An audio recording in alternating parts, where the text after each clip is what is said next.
Hello, Topical, and welcome back to your favorite NBA podcast, or, well, I guess this is an NBA segment of a broader podcast. If you haven't checked out all of our podcasts, you should really do that. I'm here with Aradh Faruqi, and we're going to talk about the NBA, and this is probably going to be our last podcast that isn't solely focused on the playoffs, though we will touch on it a bit. And if you guys are excited for the playoffs as much as I am, make sure to give us a 5-star review on iTunes. Go check out our YouTube podcast, Topical Rationalizing the Monkey Brain. It's great. It's uncut. You can find out all the embarrassing moments that I couldn't bear to show the iTunes viewers. And you know what? We're gonna get right into things. So, Rod, what games have you watched in the past week and a half that we have been sorely missing each other? Whew, wow. There's been a bit. So I watched the Cavaliers and Philadelphia 76ers game a couple nights ago. I watched the Timberwolves play the Denver Nuggets. I watched the New Orleans Pelicans play the Warriors. I watched a little bit of the San Antonio Spurs playing the Portland Trailblazers. I also watched the Cavaliers play the Raptors and the Wizards. Okay. It's a lot of Cavs games, lots of Timberwolves games, two of your favorite teams. That's good to And hear. the Warriors as well. I watched the Warriors play the Thunder as well. That was a very good game, interesting game. Okay, well, I know our NBA viewership is going to basically skyrocket over the past week and a half. Are you excited for that? Indeed, I am. I'm looking forward to talking about the playoffs for sure.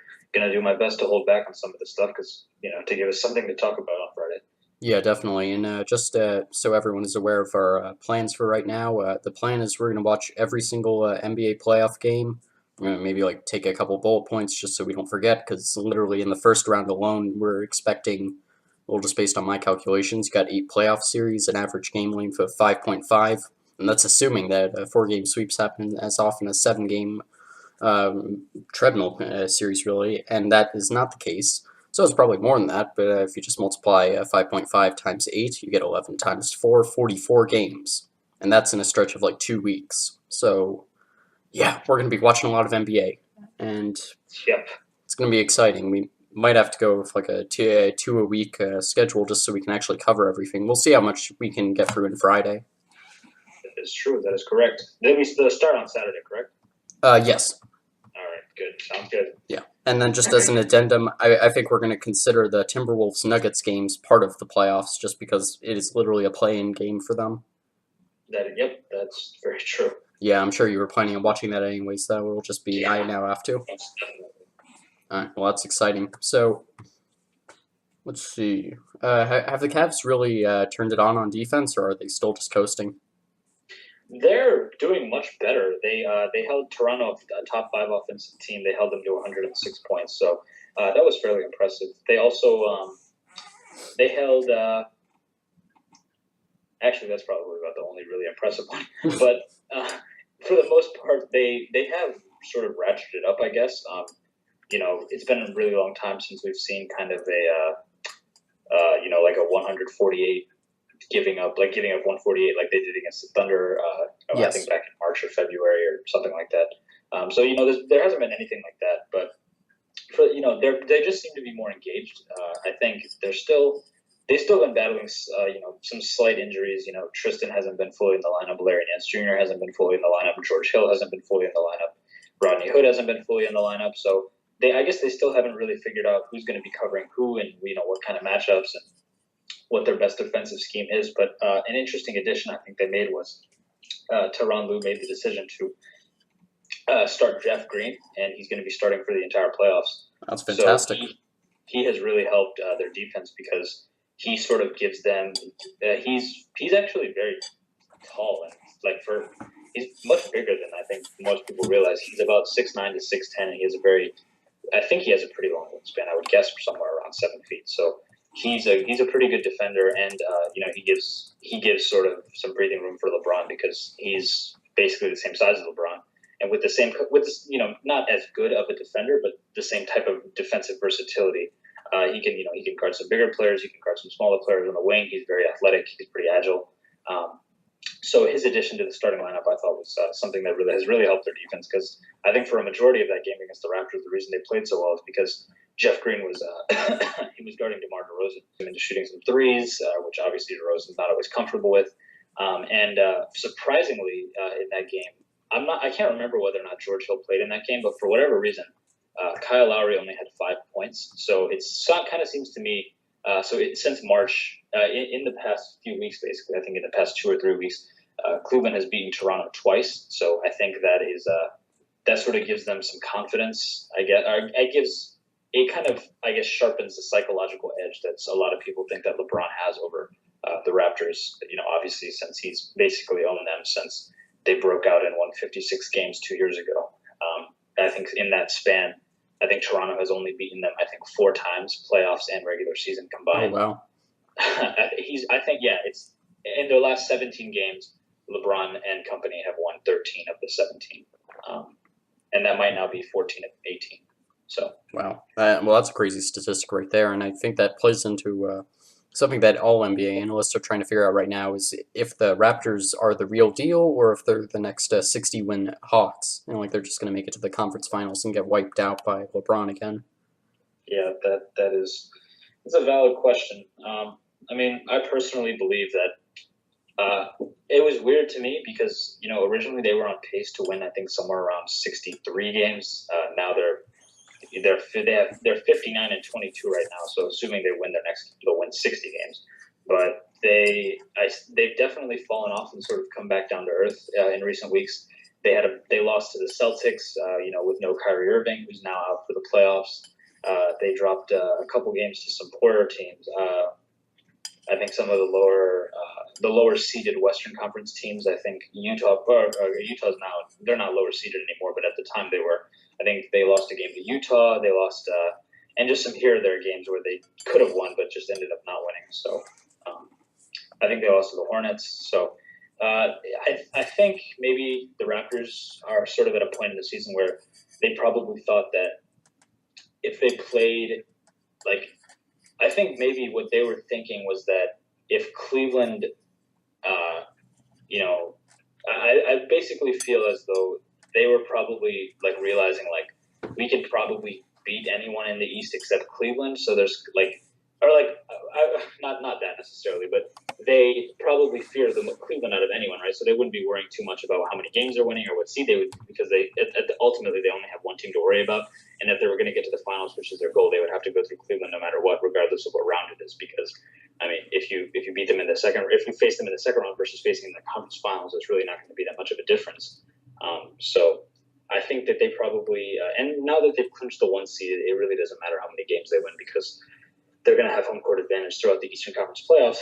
I guess the only way that they would probably feel as though they have to really go all out in this last game is that Golden State has a current record of 58 and 23. Yes. So so if Golden State finishes 59 and 23, and then Toronto also finishes 59 and 23, I believe an NBA Finals matchup between Golden State and Toronto would go to Golden State because I think they won the season series. Yeah, I'm looking at the tiebreakers now.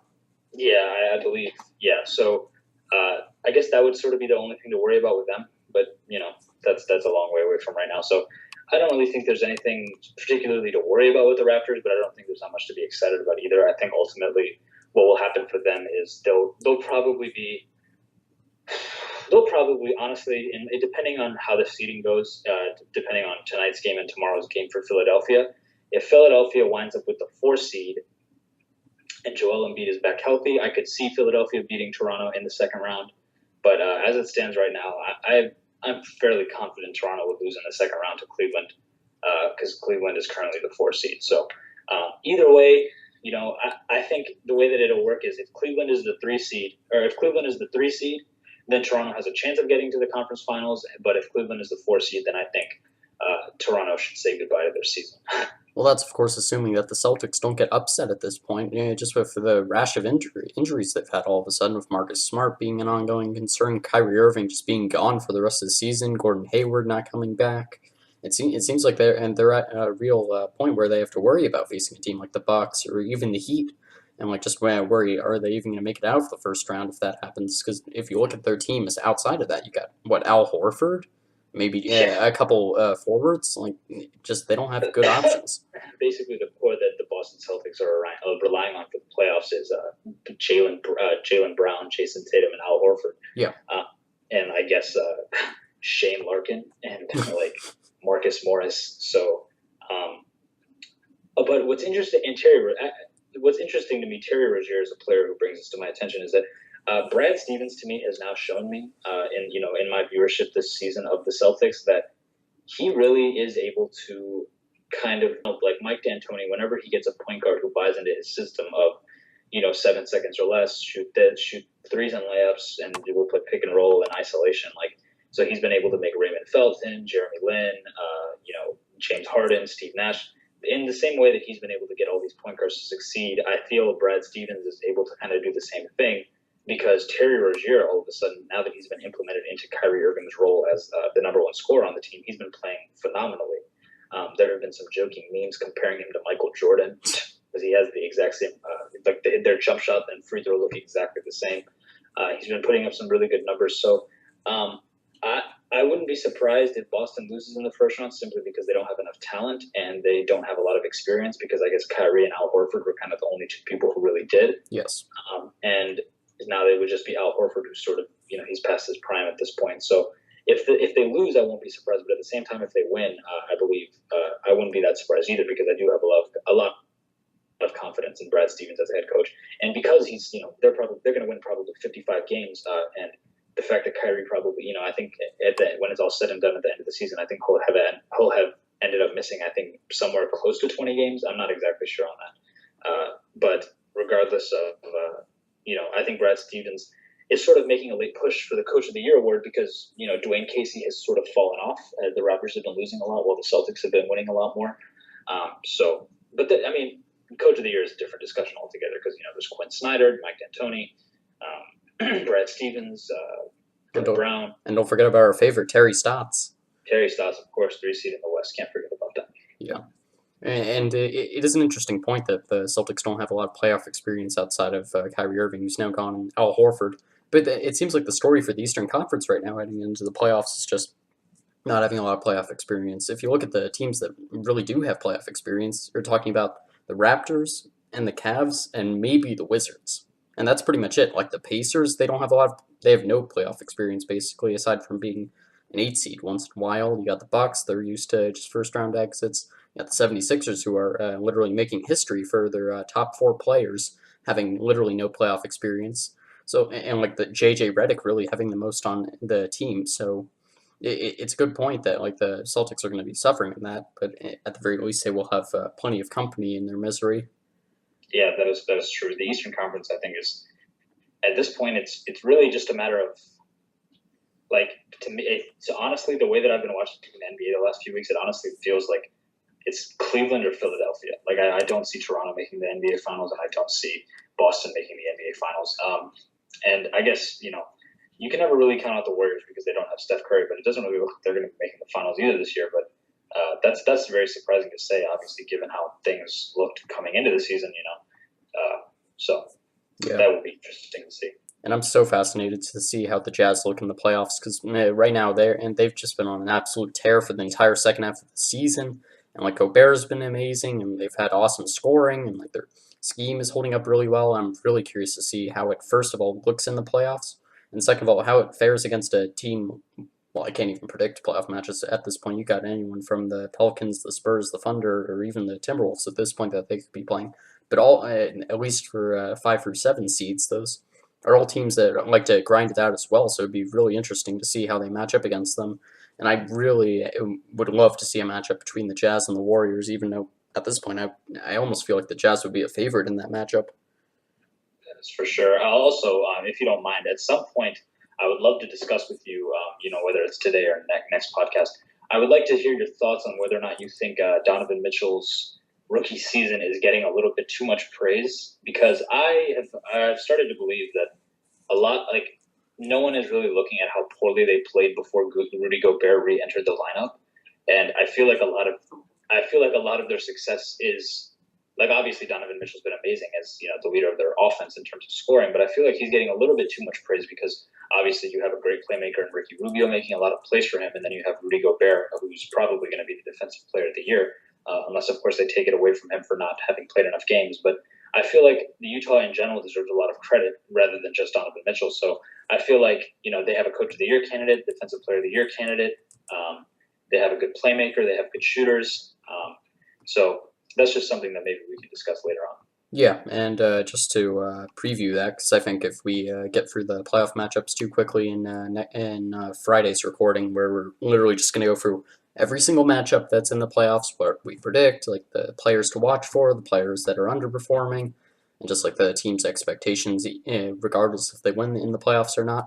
If that doesn't go long enough, we're going to just go through NBA awards again. And if you remember from our previous discussion in the NBA All-Star podcast, I was really down on Donovan Mitchell, and I still really am. The advanced metrics still aren't crazy about him, and just to put some perspective into it, by win shares at least, Derek Favors and Joe Ingles are both rated higher than Donovan Mitchell, as well as Ricky Rubio, who's tied with him. And in terms of BPM, obviously being box score plus minus, you have let's see, who's above him? You got Gobert above him, you got Ingles above him, you got Favors above him, you got Cephalosha above him, and you got Rubio. So I'm not really that much of a fan of Donovan Mitchell. I think he takes a lot from Kobe in terms of how he plays, and I'm not crazy about how Kobe plays. I think he's just a bunch of scoring, and that's really it in an NBA right now where you have to fill up the entire stat sheet. That's why we like LeBron James so much. He does everything for the team. So if Donovan Mitchell can get some assists, some more assists, or like maybe get some rebounds, or do a little more on defense, I really you can make a case for him for me. But when you got a player like Ben Simmons, it seems ridiculous that Donovan Mitchell's even getting talked about as much as he is, and it really shows how much just NBA analysts and like fans in general don't appreciate defense and don't want to talk about defense when someone like Gobert or even Derek Favors is playing fantastic defense this season, and like it's just not talked about because it's not as exciting, or it's not as much. It's just not as obvious. Like you only see defense really when it either goes wrong or you like block a shot into the stands or whatever. Yeah, honest. And another point on that, I feel as though another point that's really not being talked about enough. Like sure, Donovan Mitchell is scoring 20 points per game, close to 21 points per game. Yes, he is. He's the first rookie since Carmelo Anthony to lead a playoff team in scoring. He is all of those things, but at the same time, no one's talking about the fact that obviously he's a rookie, so this isn't like a huge deal. But it's not like he's been the most efficient scorer in the world either. Like he's, I think he's somewhere around 41%, maybe 42% from the field. Which that's for a rookie it's good, but in terms of like when you said, you have Ben Simmons, who despite the fact that he doesn't take jump shots, you can't take away the fact that he's averaging 16 points per game. So he's averaging about 4 less points per game, but he's shooting about, I think, more than 10% better. So I think it's just something that people are overlooking a little bit.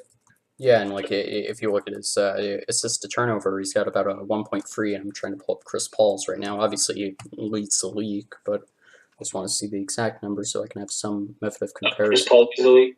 I have to imagine he does, unless it's just some random guy who said like 5 assists or whatever. Yeah, Chris Paul is, I think, historically, he's one of the better ones. Oh, yeah. Ooh, 3.2. Chris Paul is 3.2 this year? Yeah. Oh, wow. Yeah, so he's crushing it. Yeah, Chris Paul is very, he's historically good at that. And, it goes to show that he can do it regardless. He's averaged like 11 assists and I think like 2 turnovers before, that's incredible. Oh, yeah. And I don't understand why Chris Paul doesn't get more credit for the amazing job that he does on teams. I think you can make a valid case right now that he should be considered 6th man of the year favorite. Like just especially in a year when like there isn't a lot of other contenders for that. Well, I think what's interesting. Chris Paul starts the games. Oh, he does. The way that it's done, but this is an interesting point. The way that it's done is that Chris Paul and James Harden start the game together, and they play briefly together.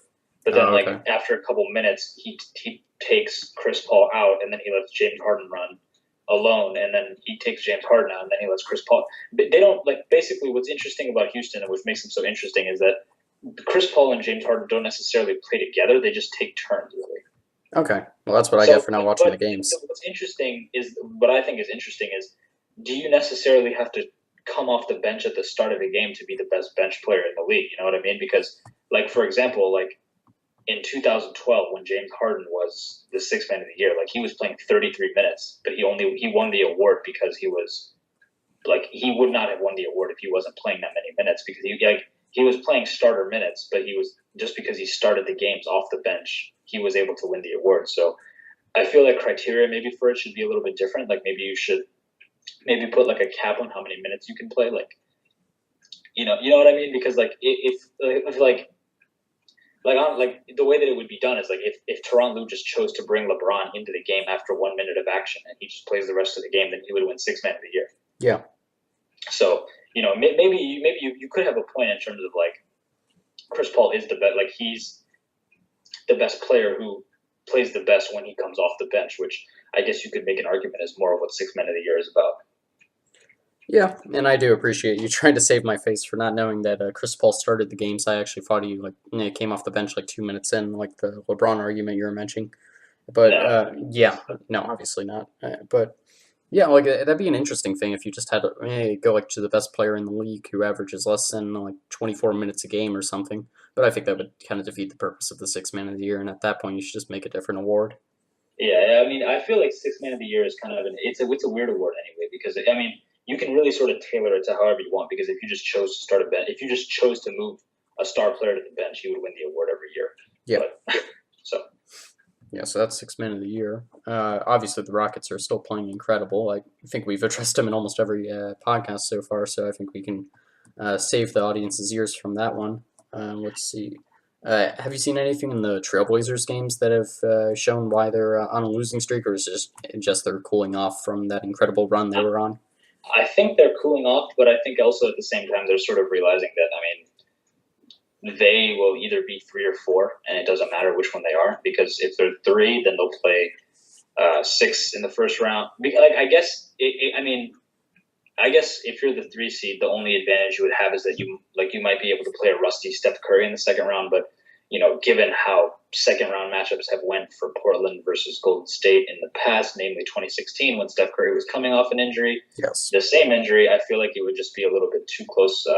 It'd be too close to history for Portland to be comfortable with that situation. So I feel like if they drop to the 4th seed and they end up playing Houston in the second round, I feel like they probably would be just as comfortable as that with that as playing Golden State in the second round, because it's at this point for all of those teams, just pick your poison. Do you want to play 4 All-Stars, 2 of them being Kevin Durant and Steph Curry, or do you want to play the lethal shooting of Houston with their amazing everything? And they're like Houston. What's unique about Houston, I guess, is that Houston has a elite Hall of Fame caliber point guard for 48 minutes every game, whereas Golden State will have 4 All-Stars, 2 on the court at some point all the time. So Yeah, and it is really a pick your poison. Personally, if I was the Terry Stotts right now, I'd be hoping to face the Rockets just so I could get something different. I think like it's the same thing with the Raptors. Like they would prefer to face the Cavaliers still in the conference finals than the second round because you're just not confident you can actually beat that team. And it's always a problem of stylistic matchups, really, where like the Warriors, in compared to the Trailblazers, it's just a better version of the Trailblazers. They have better team defense and they have better point guard play. They have better shooting, and like it's just we're gonna beat you at your own game. But at least for the Rockets, you're getting like a different kind of matchup. Like obviously the Rockets are still very guard heavy, but at least it's not the Warriors in their eyes.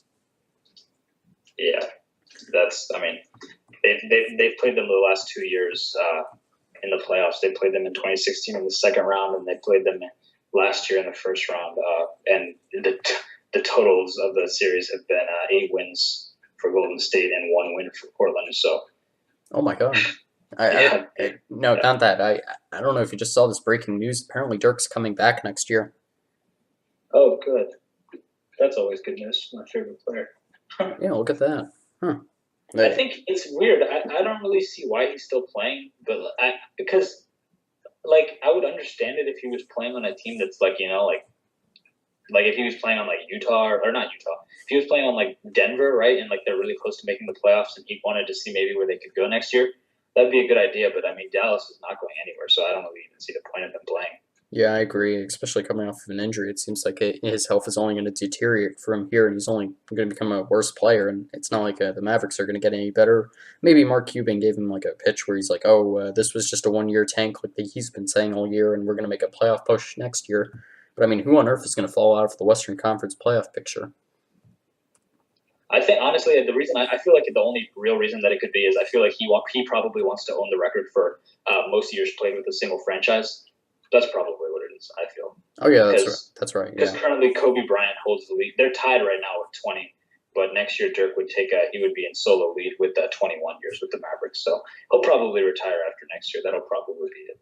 Yeah, it is interesting though that for this entire year he's been like, oh, I just wanted to have 20 next to my name or whatever. And he's like, oh, 20 years sounds really nice, but yeah, no, that's surprising to say the least. I wasn't expecting that.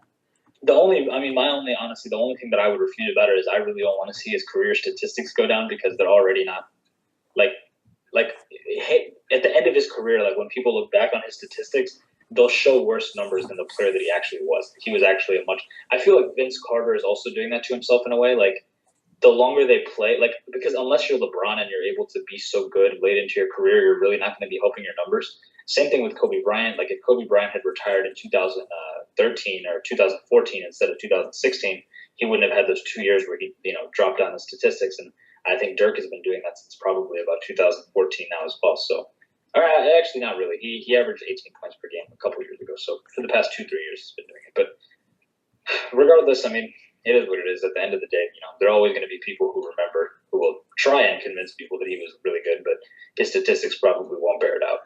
Yeah, and that's the argument right there for why players should be valued based on like their career arc. So like you have like at least in baseball how they do it for like Hall of Fame voting, you have like you measure them based on their overall career performance and advanced metrics, and then you value them based on their the 7 year like the 7 consecutive years in their career where they were the best.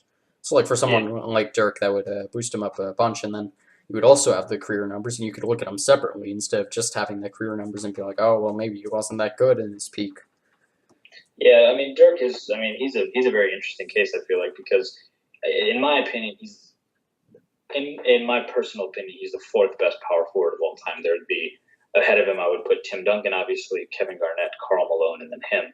Um, I mean, it's just to me, he's just such a unique player because we talked about this a couple podcasts ago, I believe, Yeah, where he was sort of he was the introduction of the European style and finesse big man and shooting threes from the outside, stretching the floor, the post fadeaway. He sort of added all these new elements that people hadn't really seen before, and I think he's one of the more underappreciated legends in the league because obviously now you kind of have Kevin Durant, who's everyone is now it's like the best 7 foot shooter in NBA history is obviously Kevin Durant, but people don't really give Dirk the credit for kind of paving the way for that sort of thing because I feel like without Dirk Nowitzki in the league at the time Kevin Durant came into the league, people probably would have been like, no way, dude, you're way too tall to be a small forward. You have to play center. But, Dirk kind of helped make it more positionless because like he did never really played outside of either power forward or center himself, but he kind of helped the positionless thing because often you would have to change his defensive assignment to maybe be a small forward because you'd have to get someone more perimeter oriented to come out and guard him. So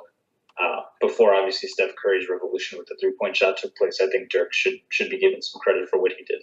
oh yeah, and it's very interesting that that isn't done at all. Obviously, most NBA analysts don't do that for players in their current career and like not their current career in the present, just because it's very hard to value what's happening right in front of you. You get value out of evaluating things in the past. And Yeah, I was just thinking about that the other day, honestly, where like it's sad that like we can't appreciate things that are happening in the present that like whenever we're evaluating things, we always have to evaluate something that's over, that like already happened, and the only way to do that otherwise is to look ahead to the future and like use predictive measures. But it essentially never happens. Though, like we evaluate something in the present unless you have something like a I'm trying to think of a good example.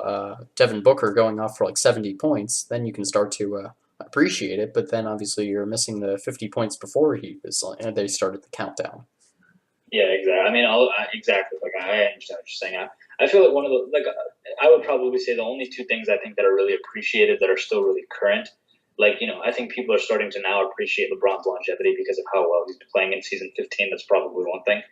Um, but even that is a little late because I think people should have been realizing, like, dang, like he's 32 years old and he's been playing this way for however long. So I think that's starting to get a little bit more appreciated. And, if he continues playing like this into year 16, 17, 18, hopefully then people will probably acknowledge it more. And I think Steph Curry as well. I think 2016, I think most people were kind of on it about how he was changing the game. But for the most part, I understand what you're saying. Yeah, and on the subject of LeBron James, not legacy, longevity, are you happy to see that he's really pushing to play 82 games this season? And do you think it's smart for him to be leading the league in minutes played?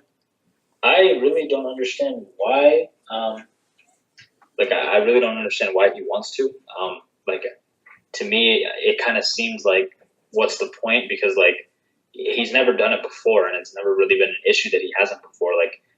People have always complained about oh, he rests this game, he rests that game, but no one's ever really came out and called him out for not playing 82 games. It's never been who does play 82 games? And I think DeAndre Jordan and Tristan Thompson are the only players who consistently play 82 games, and now that's not even a thing anymore. Yeah. So, I guess maybe he just wants to do it because it's so rare for people to play 82 games now. I can't really see an explanation for it, but I don't have a problem with it because, knock on wood, hopefully, LeBron doesn't really seem to get hurt ever, so I guess he's really not doing himself a disservice by doing it. But, playing, whether or not he did or did not, if he had played 72 or if he had played 82, people would still be talking about how great he is. I don't think people would really be harping on, oh, he's missed 10 games. Steph Curry has missed, I think, nearly 40 games now, but he's still probably going to make an All-NBA team, which is absurd, but yeah, it's going to happen.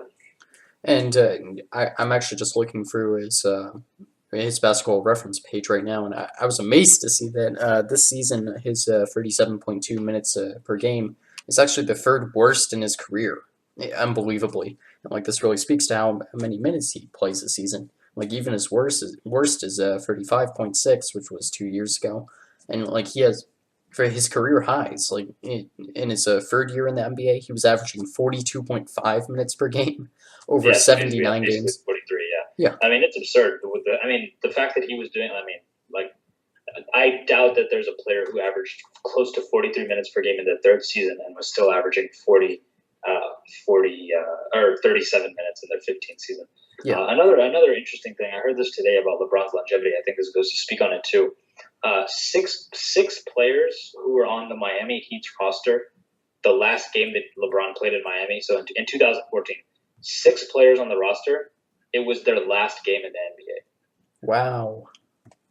So it really goes to show that 6 players on that team, that was their last game, and LeBron is still here doing the things he's probably going to make the finals again, just like he did then. It's just interesting to see how many players have came and went. In a couple of years, I really think he's how there's only 2 players left from the '98 draft class. Yeah. I feel it's Vince Carter and Dirk.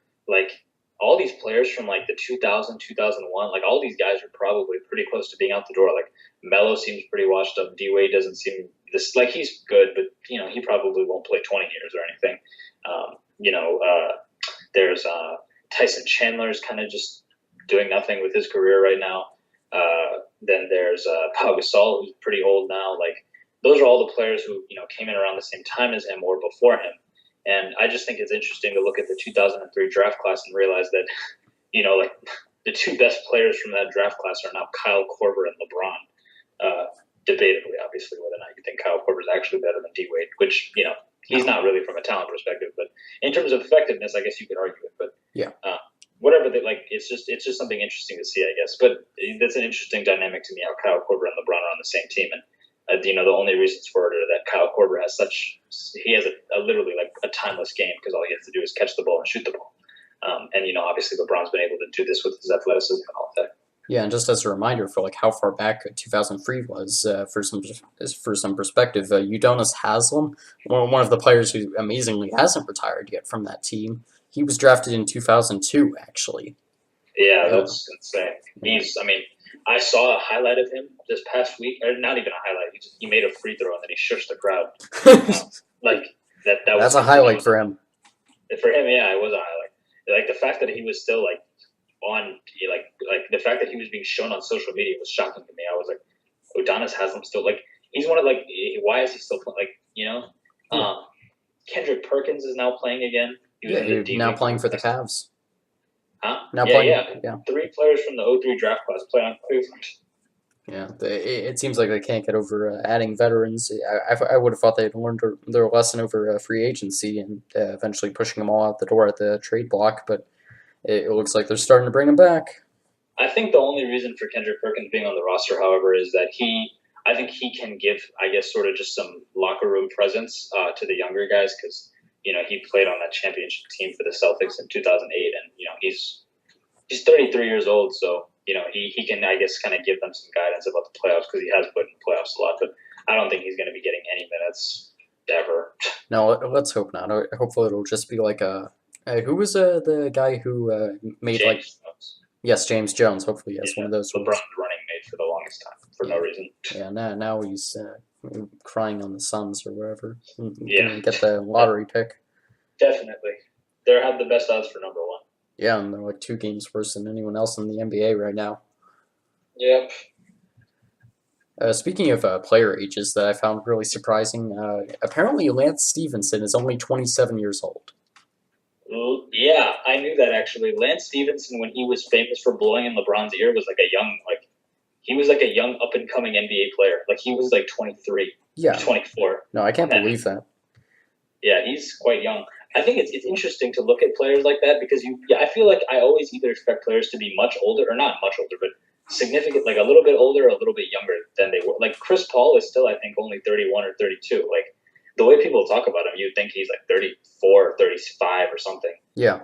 Dwayne Wade, I think, he's the same age as all those guys, but he's like 36. Melo's 33. He looks older than that. DeAndre Jordan looks older, but he's like 27 or 28.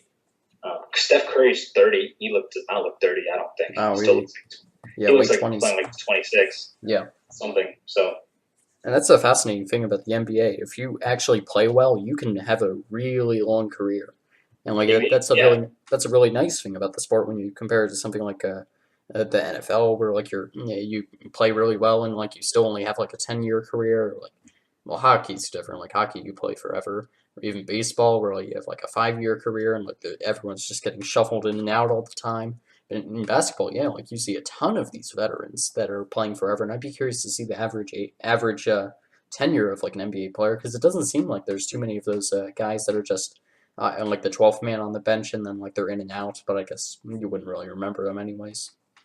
Yeah, I mean, to me, it's just a weird thing about age in general because, like, when you look at these guys, like, you don't think that, I don't think anyone could legitimately look me in the face and tell me that they thought that there was only a 1 to 2 year age difference between Steph Curry and Chris Paul. Like, Yeah. Steph Curry is 30 and Chris Paul is like 32. I don't think anyone really thought that. Or, even looking back, like, I get like Kyrie Irving, I think is 24 and Steph Curry's 30. Like, who thought that they'd have a 6-year difference in age? But it's a weird thing. Yeah, no, it is definitely. And apparently the average length of an NBA career is 4.8 years. Even though that sounds short, think about that. That's 5 years for the average NBA player. To have their prime? No, just for their total career. Like that's looking at every NBA player and like the average career length. And that's with it being average length? I'm sorry, I didn't hear you. Yeah, 4.8 years. That's the average length of an NBA career? Yeah. Wow, that's absurd.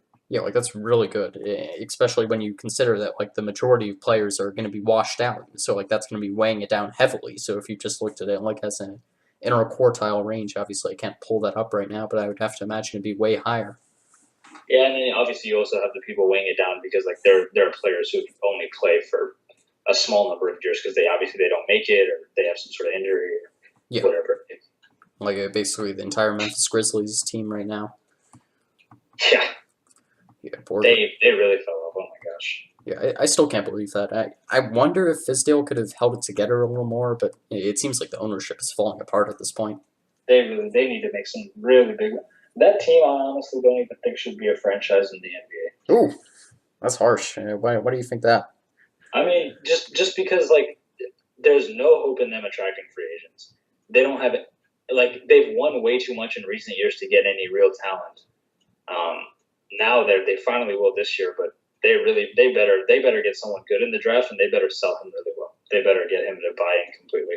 Like to me, they still seem like they're maybe 5 years away from being relevant again.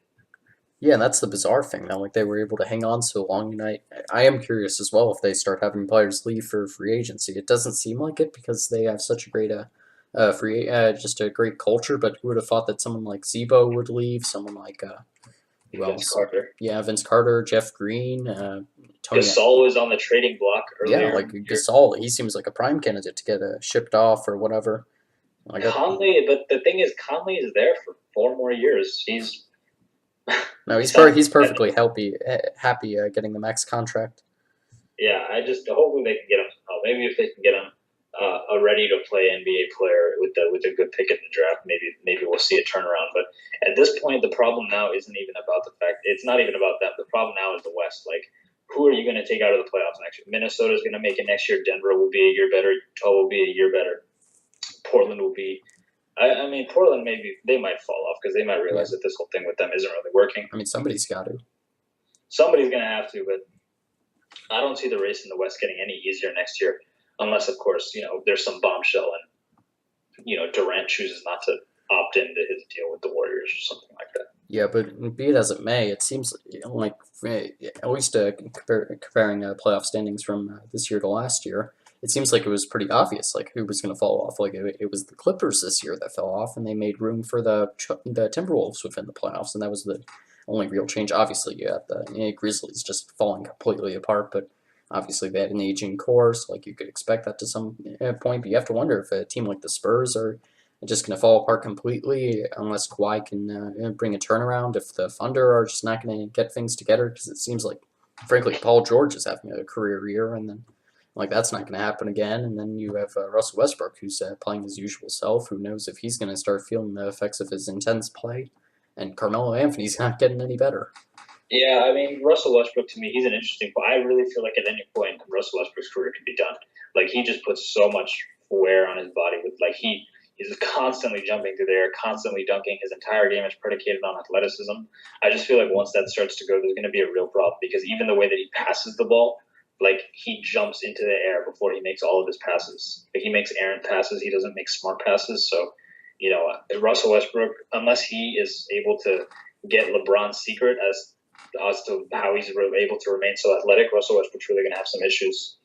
Yeah, and it's very interesting that he doesn't get injured more. It seems like it's the same thing with James Harden, but at least for him, he doesn't predicate his game on just athleticism, and at least he's learning to tone down his minutes. I was reading a story where he's always either led the league in minutes played or been one of those players who plays 82 games. But this year he's like 29th in minutes played, and he's been rested like 7 games or something.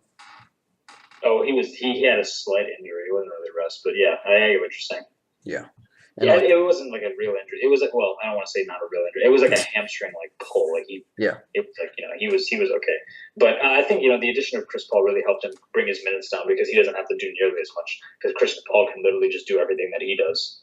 Yeah, no, definitely, and it seems like the front office has to absolutely have loved that decision, and I'd be fascinated to see what the NBA could have looked like if the Clippers had held it together and got another piece finally, or if they had just gotten rid of Doc Rivers 2 years earlier. If they could have actually made something for themselves in the playoffs.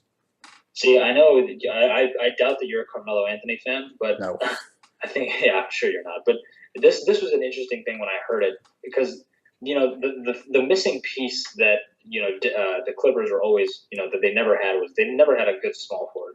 They had Chris Paul, who is an ideal point guard, JJ Redick, who is an ideal shooting guard who could obviously shoot threes, Blake Griffin, a good strong power forward, and DeAndre Jordan, a rim protecting center who could rebound and block shots. But then they always filled in their small forward with just some sort of defensive guy who could just do something. But for a while it was Aradh Faruqi. Yeah, and then but the interesting thing to me was that around before Carmelo Anthony was traded to the Thunder, there were talks about, and this was obviously also before Chris Paul was traded to the Rockets. There were talks about Carmelo potentially going to Los Angeles and just filling that spot to give them some scoring. I think maybe that dynamic could have been a little bit different than what we see in Oklahoma City because Chris Paul is obviously much better at making players better than Russell Westbrook is. So maybe we would still see Melo being somewhere around a 20-point scorer and being more open to being a spot up shooter because his friendship with Chris Paul is well documented, so he probably wouldn't have that many issues. So, or if not Carmelo Anthony, maybe they could have still pulled off that trade for Danilo Gallinari and gotten Chris Paul, Danilo Gallinari, JJ Redick, Blake Griffin, DeAndre Jordan, and just gotten a new head coach and seen what a lineup like that could have done. Because that could have been deadly. Because honestly, if you look back at it, like in 2016, even like in terms of talent, like the Clippers had just as much as anybody. Yeah, and I was really disappointed, especially in 2016, to see their playoff team get ravaged by injuries for what was like the fourth year in a row. Just because they actually had bench talent at that point. They had, I think, Maurice. Did they have Maurice Spates at that point? They in which year? 2016. 2016 was Maurice Spates last year in Golden State. Oh, okay, so they had somebody on their bench that was really good. They had Jamal Crawford and Austin Rivers, and they had.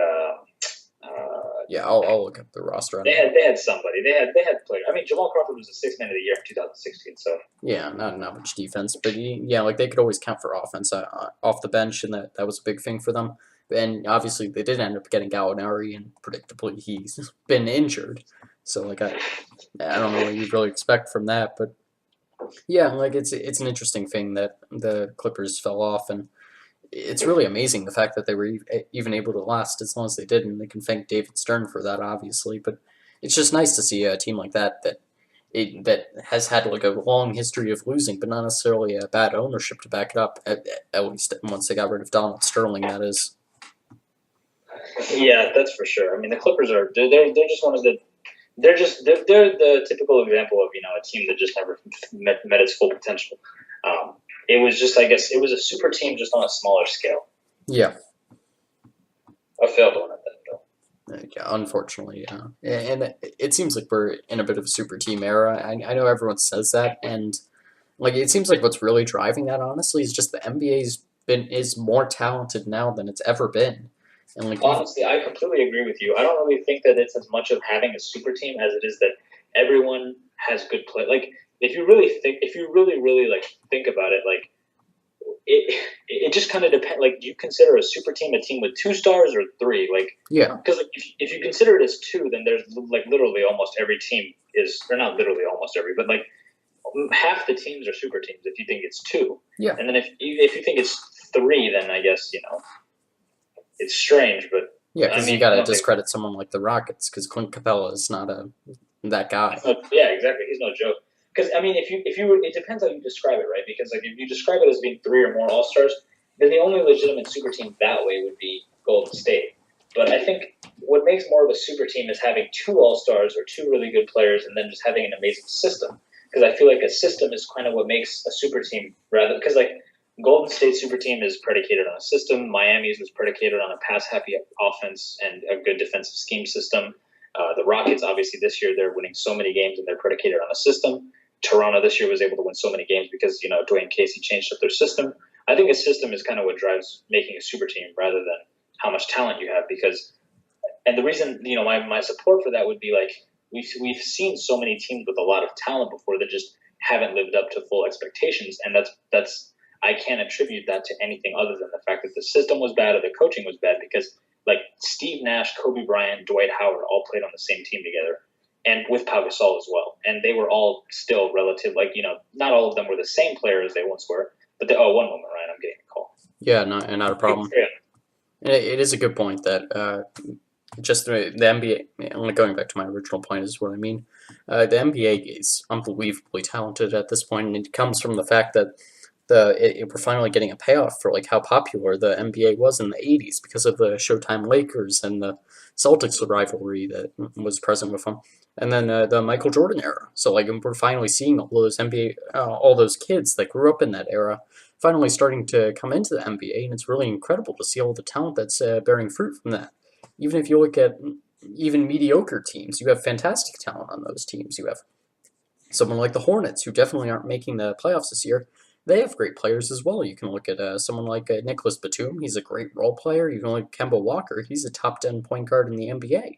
And like obviously it's contentious at that point, but I definitely think he is. And Dwight Howard's had a fantastic season. If you look at someone like the Knicks, they've been a sleeper a bit, and just a bit. Like Porzingis is one of the best up and comers in the NBA, at least by centers.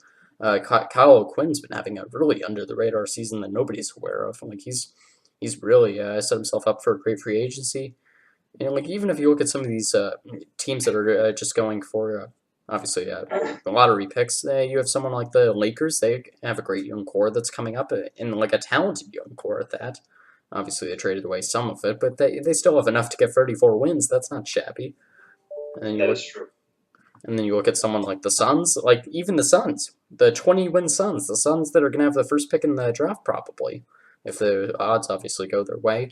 They have someone like Devin Booker, and they have a ton of offensive talent, and like it's really interesting. Like this is why I like the NBA is that all of these teams have something redeemable about them. Even someone like the Grizzlies, who we were just bashing a couple of minutes ago, like they have Mike Conley, they have Marc Gasol, they have Tony Allen still, and they have Tyreek Evans, who's been having a great year, at least by my measures. And like it's just really fun to be following a league where like every team is worth watching. Like every team has something redeemable about them. That is all true. And just a slight correction, Tony Allen is on the Pelicans now, but I get Oh crap! your point still stands. I mean, it's difficult to follow him. He's not really that relevant anymore. But basically, like I agree with everything you're saying. I think that discussion kind of brings about this whole idea that coaching is actually much more important than people think. Because I mean, Golden State was a 6 seed team before Steve Kerr came along, and you hear a lot of people just say, "Oh, they're so talented, they would have." I mean, but they had all the same players the year before Kerr came, and then the only difference was Steve Kerr he knew all the right buttons to push with Steph Curry on the offensive end, and he kind of really transformed them, and he was able to kind of take what Mark Jackson built defensively and kind of unlock them offensively, which is obviously the dynasty that we see today, or the potential one, I suppose, given how this year will go. But Yeah, definitely. it's interesting. I think what makes a super team is also kind of having just not even necessarily an amazing coach, but having a great system for those great players to fall within. Because I mean, I personally believe that if you put that team that I just mentioned, Steve Nash, Kobe Bryant, Pau Gasol, Dwight Howard, if you put them in a system where they all could have benefited, like something that suited all of their style, that could have went really well. But the problem was that they were still playing triangle offense, which really only suited Pau Gasol and Kobe Bryant. For Steve Nash to have to go from playing 7 seconds or less to playing in the triangle was obviously not going to work out well. And Dwight Howard, who played in a system where it was just him and a bunch of shooters around him in Orlando, that obviously wasn't going to work out well either. Yeah, no, like it is a good point. Like that, you can't have the kind of turnover that a team like that was having, where you had Steve Nash and Dwight Howard just coming from the just polar opposite game styles. Like where you have them playing basically as fast as they can, and then going into a style where, okay, you go for your rotation and you walk down the court and you look at your first guy and then you look at the second leg. Is the center open? Okay, give him like 10 seconds to back down the other center, and if that doesn't work, you pass out to an open shooter. Like it is interesting that they stuck with the triangle as long as they did. That was really a Phil Jackson move. But do you think that the triangle was actually beneficial for in the early 2000s Lakers and the early 90s Bulls, or would they have been just as effective with any other system? I personally believe that the triangle is what I would attribute almost all of those team successes to, simply because if you look at a player like Shaquille O'Neal, who played in Orlando with not like who didn't play in the triangle, who played in a post up only, and just you go down there and you get us a bucket with no sort of rhythm, like he struggled, or he didn't struggle necessarily, but he was not able to win at the same level, and some of that is attributed to the fact that he played really good teams, but he wasn't really able to step it up to the next level and really win championships until he was put in an offense with another good player in the triangle, which is what I believe. I think what made them a super team was Kobe Bryant, Shaquille O'Neal in the triangle, triangle / Phil Jackson. And then also with Michael Jordan, this is another point that I make sometimes when, I'm talking about Michael Jordan in general, and, how sometimes people overstate all of what he did, is that prior to Phil Jackson coming and prior to playing in the triangle, Michael Jordan had absolutely no success. He was making conference finals and he was getting killed by the Pistons, and, he was making, he's making Eastern Conference Finals, like I just said. He was making second rounds. He was making first rounds. He was getting to all these places, but he was constantly getting killed. And it's interesting to me is because it's not like Michael Jordan all of a sudden became more talented his 8th year in the league in 1991. Like, that's not what happened. Michael Jordan entered the NBA and averaged 28 points per game as a rookie. Like, he had all the same talent that he had day one. That's another thing that I could say about Michael Jordan is, there's kind of a debate, I guess, is how much he really improved as a basketball player throughout his career. He really didn't make that many changes to his game, but that's really not here nor there. Well, obviously, there's the thing about the post fadeaway, which he developed later on. But in terms of his output and his production, he didn't really improve that much. But he came into the league averaging 28 points per game, 6 rebounds, and 5 assists, or something like that. And then basically he was averaging numbers north of that, or just south of that, or somewhere around that, and for all of his career. And nothing really changed and clicked for him until the triangle came along with Phil Jackson. Because they fired their old coach. I don't remember his name. Maybe it was Doug Collins. I could be wrong on that. But after getting rid of their old coach and getting Phil Jackson, they implemented the triangle with, Scottie Pippen and Michael Jordan, and then later on Dennis Rodman for the second repeat. For the first repeat, I can't remember who their center was, but Tony Kukoc was on the team. After implementing that system, they were really able to take it to the next level. And Doug Collins. Finally get past all of those other teams. Finally get past the Pistons, finally get past,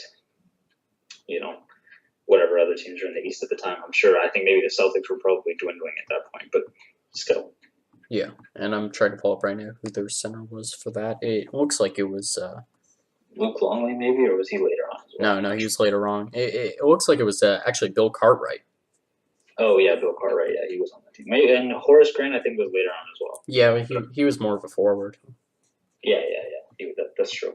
But I do think the triangle helped tremendously. But I think the triangle, unfortunately, or I guess not really unfortunately, the triangle has become obsolete now because just of you can't use a big, like, centers are now obsolete because of the way the shooting is. So the triangle as a whole system, I guess.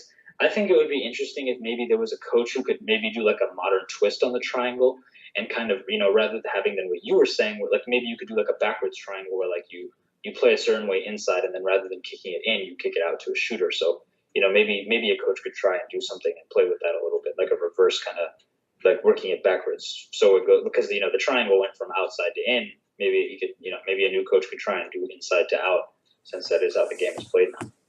Yeah, and that would obviously require a really good center to do that. That'd be fascinating to see. You don't. I feel like Jokic could probably do it though, because he's a really good passer. But that'd be fascinating actually. Denver could do it. I have faith in Denver. Yeah. I think Jokic, because they have so many snipers and they have good score. They have such a good offense already. If Mike Malone, or maybe if they get rid of Mike Malone and just kind of figure out maybe someone else who can bring something out of that, like if they get it going and they get their defense together, then the Denver is going to be really good. Yeah, and it is a good point that Mike Malone, he's been there a while, and they really haven't gotten much results with him. Obviously, they've been building up the core ever since Carmelo Anthony left, and just that team that made the Western Conference Finals in the 2011 playoffs. But they have not improved on defense basically at all in that entire time, and that's with some talent on defense. Like, obviously, Jokic sucks on defense. That's not up for debate. But Gary Harris has been under the radar, a very good defender. He's quite good. Frankly, I couldn't tell you a single other good defender on that team. But single player, they have some in spurts. There's Will Barton can be a good defender. Kenneth Reed, when he plays, I'm not even sure what's going on with him. He barely plays anymore. Nurkic, when he was on the roster, Moody, when he was on the roster. But basically, I think the most interesting thing with Denver is that if they don't make the playoffs this year, they need to get a new coach, because they're literally that team that comes so close every single year, and then they get eliminated in one game. Like, I remember last year they got eliminated off of that Russell Westbrook buzzer beater when he set the triple-double record. Like, that was the game. That was the game that they were eliminated in that game. The year before they didn't make it. The year before that, I don't think they made it. And then this year, depending on how this game tomorrow goes against Minnesota, they may not make it. So. Yeah, and obviously you're hoping that they don't make it. I'm hoping. I mean, in terms of me as a Timberwolves fan, yes, I want my team to make it. But I think that the matchups would be more interesting if Denver made it, because if Minnesota, I was looking at this earlier, if Minnesota wins, then the 7th seed can be anyone between Minnesota, San Antonio, or Utah. Whereas if Denver wins tomorrow, Denver is locked in at the 7th seed, which meaning that New Orleans slides down to 8th, I believe. Huh. Yeah, I guess that would. I could be wrong, but for sure, if Denver wins tomorrow, they'll play Golden State in round 1, which I think could be a really fun series to watch. Yeah, that would be a really interesting series, especially without Steph Curry there. It would be a lot fairer, and like you could see a situation where, like basically Kevin Durant and Jokic cancel each other out on offense, and just because of how much greater of a load Kevin Durant's gonna have to carry on offense, he could cancel him out on defense, hypothetically. I agree. I think that what's going to be interesting too is I think Gary Harris and Jamal Murray put together can outmatch the Warriors' backcourt because Clay will be shouldering most of it, playing next to Quinn Cook, who has been playing well, but I don't think that Quinn Cook, given his minimal NBA experiences, is going to be able to, I'm sure he'll play okay, but he's not going to be dropping 30 on anybody in the playoffs. No. With the new defenses and adjustments in film and all that.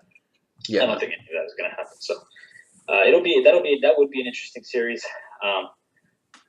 And then I guess Paul Millsap, if he plays to his best, can kind of be just like Draymond Green without the same passing set, but the same size, strength, and defense. Yeah, and unfortunately, he's been having a bit of a down year, so that couldn't really be expected at this point. But you never know when you get to the playoffs. Someone who expected Joe Johnson. He's older, so he might have been just saving some of his intensity for the playoffs if they make it, because he is a little bit older. He's about 32 as well. He's from an older draft class as well. Yeah, and who was expecting Joe Johnson to go off last year?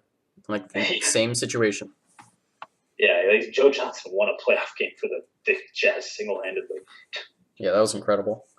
Yeah, and now he's on the Rockets, so he's another person to worry about. Oh, yeah. Maybe if Chris Paul and James Harden are having an off night, Joe Johnson can save them a game. Yeah, and if not, you can bring in Trevor Ariza. I'm sure you can count on something of it. Gordon. Yeah, Eric Gordon. That's right. Sixth man of the year last year. Yeah, he's on that team. They've also got they added Gerald Green, who can give you some athleticism, but we talk about the Rockets all the time. So yeah. So I think that it covers most of the teams, it looks like. Actually, one thing that I did hear in the lab this week, they made a really interesting comparison between the 76ers this year and the 1994-1995 Magic with Shaq and Penny. Just in terms of... Yeah, I like that comparison. Yeah, just in terms of like having a really good big body and Shaq versus Embiid. Obviously, Embiid being a bit more mobile, but similar on defense, pretty similar on offense, actually, aside from Embiid occasionally taking the free, but I don't think that's enough of a factor in his game to really be considered. And then like Penny, obviously, being really big on in the assist game, that's something that Ben Simmons does, and like not dominating people in terms of his scoring ability and like not being an isolation player. That it seems like him and Ben Simmons play pretty similarly. Obviously, Ben Simmons being taller, but that's going to be the case when comparing him to basically any point guard aside from Magic Johnson. Yeah, I mean, I think, Penny Hardaway is, prior to Ben Simmons, he was one player who consistently drew comparisons to Magic Johnson, and obviously now we see that with Ben Simmons. So that's a valid comparison. They could be that team. Depending on how Cleveland plays, honestly, anything is possible in the Eastern Conference, and depending on Houston's, dependability in clutch situations and Golden State's health, the West is also kind of up for grabs. Like, who knows? Maybe Kevin Durant takes a bad fall in Game 1 or something. That'd be horrible. It would be awful, but I mean, I really who knows? My God. Like, I mean, what if Pachulia strikes again? Sorry? Pachulia strikes again. Yeah, if Pachulia falls on Durant's knee, Klay Thompson is not winning you a 6-game series or 7-game series. No, definitely not. And third season. He can win you a game, but he cannot. For all the Golden State fans out there, Klay Thompson can win you a game. He cannot win you a series. Yeah. Well, you don't think he won them that Trailblazers series not last year, 2 years ago? I personally I don't, because you mean the year when when Steph was out. Yeah, 70 year 70 win. No, I attribute that to Steph Curry returning and dropping 41 in the first game. I feel like that's one of those series where he just won the series in the first game. Okay. That's what I mean. I personally, because he set the overtime scoring record and he bellowed on the floor, "I'm back, I'm back." I would attribute it to Steph Curry returning, because I also remember him hitting a dagger in Game 5. But Yeah. The only my most vivid Klay Thompson memory is Klay Thompson snatching the souls of Oklahoma City fans in Game 6 that same year. Hmm. My memory of him is still that 37-point quarter, but I think that's a lot of people still. Yeah, well, I mean, the only reason I say that is because I didn't watch the 37-point quarter, and I also he hit 11 threes in that playoff game. Yeah, that was an insane performance as well. But yeah, something with that 94-95 Magic comparison. Obviously, that was the team that knocked off the Michael Jordan-led Bulls. Him just coming off Which of no one his talks about. yes, no one talks about, and that is absolutely an example of him losing in the playoffs. Everyone wants to make the excuse, oh, he just came back from baseball, but that's his own fault for going to baseball. He could have sat out the season by playing. He took his own risk, and you That's know not what? no, that's not even to me. That's not even a valid excuse because he scored 55 like 4 weeks before that. Yeah, exactly. And He was literally fine. Like his averages, if you look at his career, like stat line, his averages during the he played I think like 20 games that year. yeah, Came back in March or something, or not maybe not 20, maybe like 18, 17, something like that. His averages don't vary that much from the rest of his career. Like he was playing exactly the same. yeah, no, absolutely, and that's the upset that nobody wants to talk about. Everyone's like, "Oh, 6-0, yeah," but I mean, that's not good if you didn't even make it to the finals, losing in the was it the second round? It was this. I think it was the conference finals. I'm not sure though, but No, that Magic team didn't make the finals. no, they did. They lost to Hakeem Olajuwon. Oh, okay, maybe it was my bad. 1995 Orlando Magic versus Houston. Yeah, Hakeem Olajuwon dominated Shaq. I think that's part of the reason why Shaq wanted to go to the Lakers. But yeah, no, it's an interesting thing. Because I think just this is a little bit sidetracked, but people always talk about how Michael Jordan has such a much better finals record than LeBron James, but LeBron James has a better record in every other round of the playoffs. So yeah, I mean, definitely. obviously they don't count as much as the finals in terms of but the playoffs are still the playoffs. So I mean, LeBron having a better record in every other round should count for something. And I mean, the interesting thing about the narrative with LeBron in the Eastern Conference is that people the entire year give credit to these teams, but then as soon as LeBron beats them, it's just deemed a cakewalk. Like all of 2005, or like all of the early 2000s, it was like Celtics, and then if LeBron beats them, it's like, oh, cakewalk, they were the only good team. And then it's like in when he was in Miami, there was Boston, and then he beat them, and it was like, oh, it's a cakewalk. And then there was Indiana, and then and they were like, oh, Indiana could get them this year. Paul George, the next this, the next that. Then he beats them, and it's like, oh, it's a cakewalk. And then he comes back to Cleveland, and then there's Atlanta winning 60 games, and it's like, oh, Atlanta's going to get them this year. Atlanta's going to the finals, great team, 4 All-Stars. He beats them, and it's a cakewalk. 2016, people are all high on the new Raptors and 56 wins, and Eastern Conference Finals, getting 2 games off of them. Then they beat them, and it's a cakewalk. 2017, you have Boston last year, it's a cakewalk. And then this year, the entire year, people have been hyping up Philadelphia and Toronto and Boston. And then, I guess Boston's not really fair at this point because they get decimated by injuries. But if LeBron ends up beating Toronto and Philadelphia this year on the way to the finals, even though people talked so highly of them all year, they're just going to say it's a cakewalk when he gets to the finals, if he gets to the finals. Yeah, definitely, and that's the thing we keep harping on with this argument, and we keep having to harp on it because nobody's really learning from it. It's just the fact that it's confirmation bias. Like not confirmation bias exactly. It's just you had a narrative for the player going in, so you're just going to use whatever he does against him. If he beat the team, then the team he faced wasn't that good.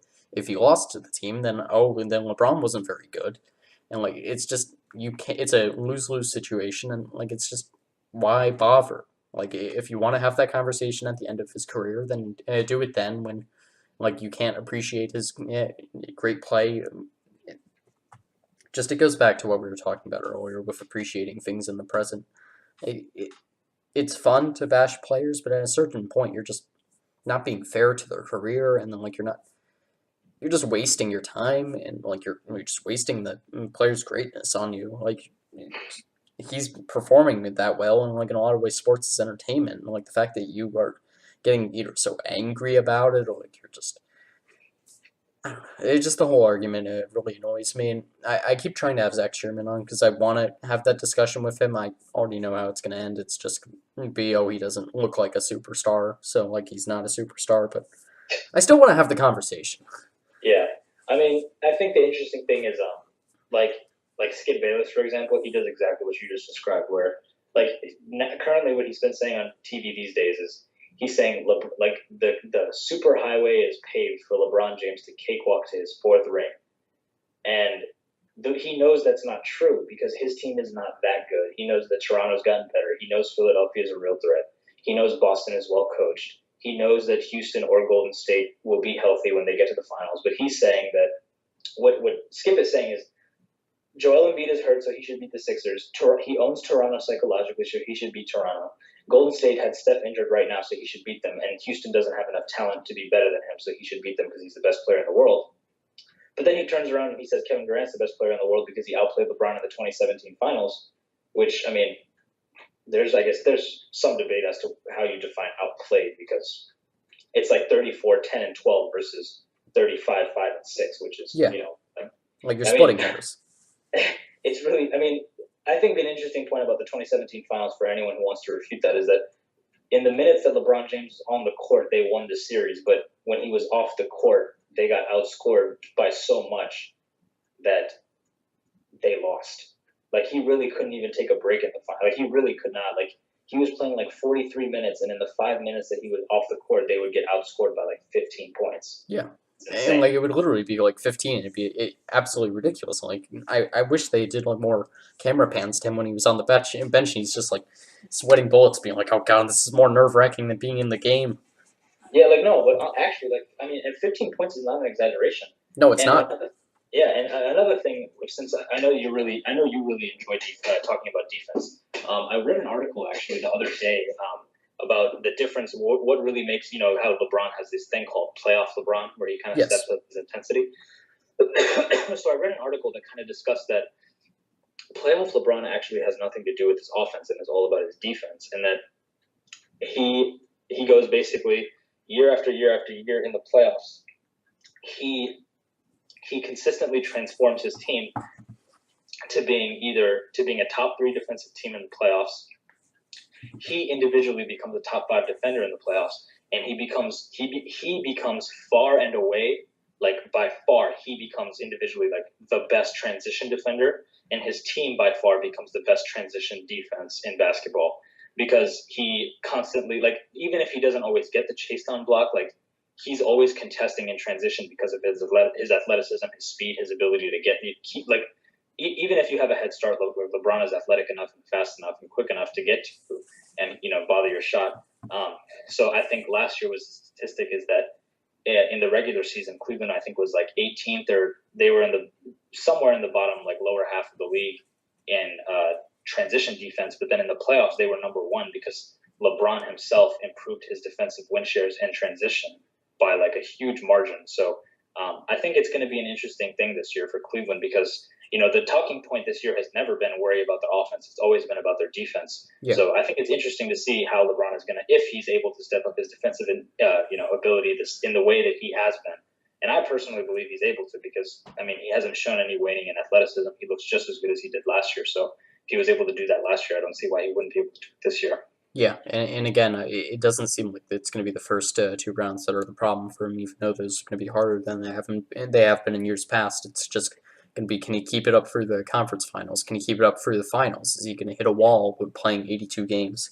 And like ultimately, you know how I feel about this. I don't think that he will. I think that he does a good job managing his body. He's one of the best players in NBA history at managing his body and just understanding where he is. I think he doesn't get injured because he understands that kind of stuff. He understands the physiology, and something he never gets credit for is he's one of the smartest players to ever play in the NBA. Like, even though he didn't go to college, even though like he went to like some no-name high school and like he probably didn't focus on school that much because he was on ESPN every other week just in a high school game. Like, he's an incredibly smart player, and like he understands the game, and like beyond like even just ball like actual basketball IQ, he understands people, and like he knows how to manage the psychology of the team, and like he knows how to bring in new players and like boost their game so quickly. Yeah. Like, there's never been another player in NBA history who, like a GM every year, can bring in a ton of new players at the trade deadline, and by the playoffs, like they're all integrated into the system perfectly. Yeah, it never happens. People always love to speak on the greatness of players like Kobe Bryant, and he's just an example. And I'm not meaning to pick on Kobe particularly, but like Kobe consistently got new teammates brought in, and he was never able to make it work with them. No, Like it was always like just Kobe go and back Shaq to or Kobe and Gasol or bust. yeah, Like just go back to the he, Steve Nash discussion. Like that was yeah, I mean, horrible. like he could have obviously Steve, and I think the big issue also, despite the fact that they didn't really have a true system that worked for both of them, was that Kobe was unwilling to let Steve Nash run the offense as much because Kobe was so much of an isolation player, making his own plays for his own buckets, whereas Steve Nash is all about making plays for other people. Kobe Bryant was not really about all of that. So Yeah, and that was a bit of a problem with his psychology, just like the so-called Mamba mentality, where like he had to rule the entire game and like he had to be in control. He had to dribble the ball, the air out of the ball, and he had to be yeah, the one taking the final shot, and like that kind of stuff gets in the way, and like it really speaks to LeBron James's ability that like he doesn't have that kind of stuff in his way. He's willing to play how the team needs him to play. He's willing to step up his defense if the team needs it in the playoff. He's willing to take maybe coast in the regular season, if you can even call it that. But with the kind of numbers he puts up in the regular season, if he's coasting, then God, he's way better of a player than we realize. exactly. And I think he is coasting definitely because obviously, like you can look at a player and you can tell what like a player who's athletic as he is, who hasn't waned in athleticism. He's not all of a sudden bad defensively. Like that's not a thing. Like it's literally just a matter of effort. So I feel like if he consistently put in the effort forward for 82 days or 82 games a year, then he could probably be the defensive player of the year if you really chose to. Like, I mean, you really can't convince me that LeBron James is unable to block, two shots a game. Like, if he really like, I mean, if he committed to it, he could easily do that. If he wanted to average 30 points per game, I definitely believe he could because he's already at 28.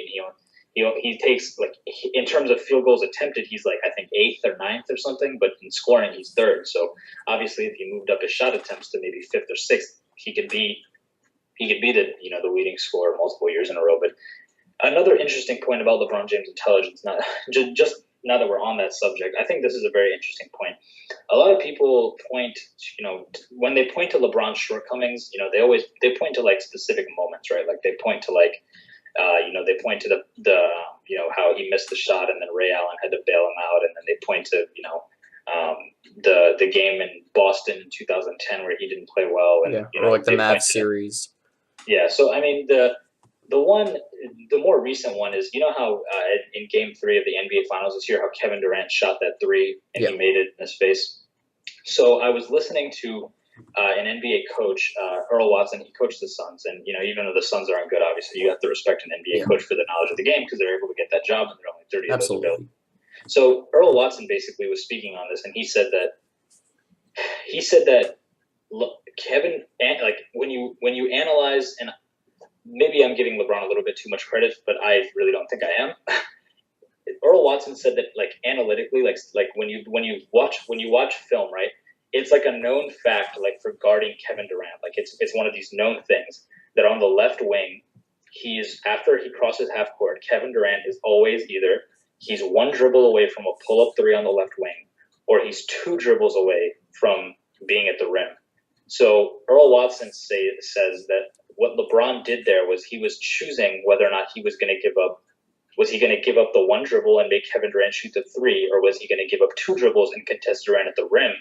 And LeBron chose to contest the three because a contested three is obviously a much lower percentage shot Yes. than a contested shot at the rim, especially because Kevin Durant's 3 inches taller than him.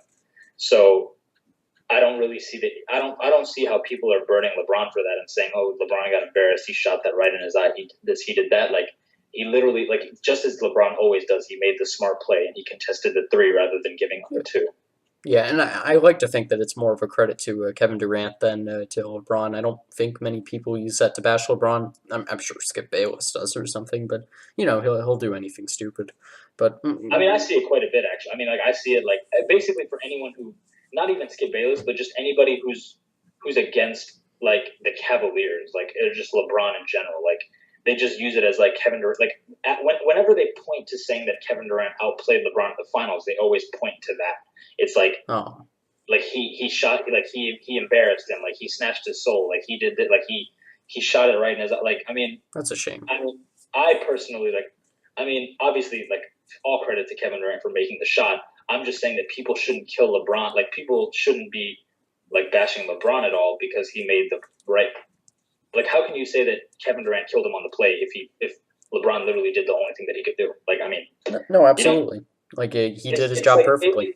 and I feel the same way for like I don't make big deals when players get dunked on if they actively try to contest the shot. Like, what are you going to do? Like, if it happened, then it happened. Like, there's nothing that you can do about that. So I hate when people try and point to like, oh, Kevin Durant embarrassed LeBron. Like, I mean, what about like all the time? Like, what about like all the 6 times that LeBron James dunked on Kevin Durant in the finals? And like on it, like if LeBron had won the series, then that would be all that we were talking about. Like, oh, that dunk on KD, like KD's not this, KD's not that, but it just goes to show how much narratives flip and how much opinions change and how much what people say changes based on who wins, which is almost all of the time out of control of one player. It's like I think people understate how much goes into winning a championship and how blessed you have to be in terms of your situation, your teammates, your coaching, your health, all that stuff. Like so much has to go right to win an NBA championship, and I think that's shown so many times in the NBA. But for some reason, people just love to give credit unnecessarily and discredit unnecessarily as well. No, definitely. And at the very least, it looks like we're past the worst of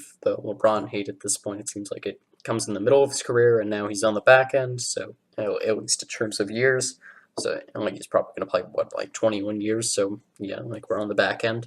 So Yeah, the hopefully. so the Depending on where he goes this season, we might get more. But if we got believe me, if he played like 25 years, that'd be amazing. But I don't know that that's going to happen. yeah, 25 probably. I would probably. I mean, I think he'll probably play one season with his son because that seems to be something he really wants. That'd be And have bizarre. the sorry. That'd be bizarre. Yeah, his Oh son my is god. apparently his son is 13, Yeah. and the NBA is eliminating the one and done. So I guess at this point it would only have to be 5 more years, which would be his 20th or 21st season. So Oh yeah, you know what's gonna happen? He's probably gonna buy out a team at some point, and then every time like his team and the Hornets play, it's just gonna be like, oh, it's Michael Jordan versus LeBron 2.0.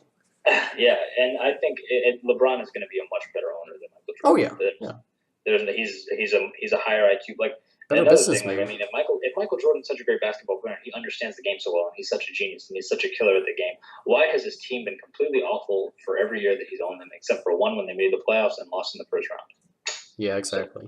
And like that's a problem with Michael Jordan. Like he's nobody ever talks about his character. Like everyone just wants to be like, oh, he's the ultimate competitive killer. Yeah, well, he's also a terrible gambler, and he's kind of a jerk in terms of how he treats people. And yeah, his competitiveness, like yeah, it harms his social relationships. Like people don't want to be around him. And like you see someone like Charles Barkley, who obviously he's not a great guy, and like he's not gonna he's gonna be like, oh yeah, I love being friends with Michael Jordan and whatnot. But like Charles Barkley doesn't spend time with him because like he got insulted a bunch by him, and like Charles Barkley's lost him in the finals, obviously. I'm sure Michael Jordan never lets him forget it, and like it's just he's not a good guy ultimately, and like that's not something people ever talk about, despite the fact that everyone wants to talk about how he's the ultimate competitor.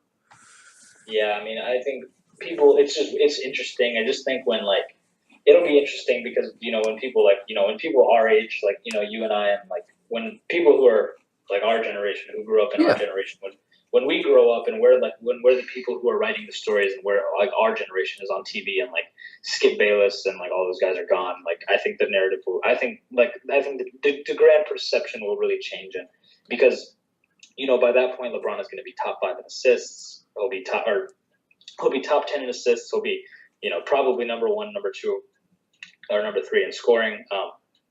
He'll have demolished the record books, and he'll probably have 4 to 5 championships, and he'll have probably played all these years in the NBA. He'll have insane averages. He'll have all these things. So I think in time, I think that it'll probably start to shift away, and it'll probably kind of start to be viewed like it's like currently the way it's viewed is like you got Bill Russell and Michael Jordan and LeBron, and then later on it's probably going to be Michael Jordan is going to be viewed kind of like Bill Russell, where people think that whole stuff is it's like obsolete what they did because their era was so different, kind of because like the eras are obviously not changing with the 3-point shot and whatever's going to have to develop to counter it, like we were talking about earlier. yeah, Michael Jordan will probably be seen as like just that historic figure who just had something ridiculous because of the era he's played in, similarly to how we view Bill Russell.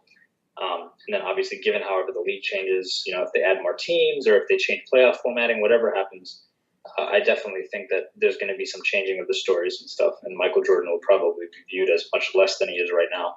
And LeBron will probably be viewed as higher because for all these new generational players who are coming in, like, Ben Simmons, Donovan Mitchell, Joe, like all these guys look up to LeBron. Like they don't cite Michael Jordan as being their inspiration or their influence or coach. They don't do any of that. They all say LeBron.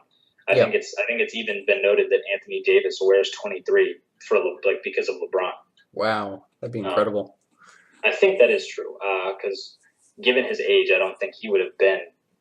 He was born in I think he was born in 93 maybe. Yeah, So something like that. He would have been a baby during the first three-peat, so he wouldn't have even been watching Jordan like that. So. Yeah, and obviously, LeBron James wore that initially for Michael Jordan. So yeah, that'd be the ultimate, just spurning of him if he stole his number. Yeah, I think an interesting thing is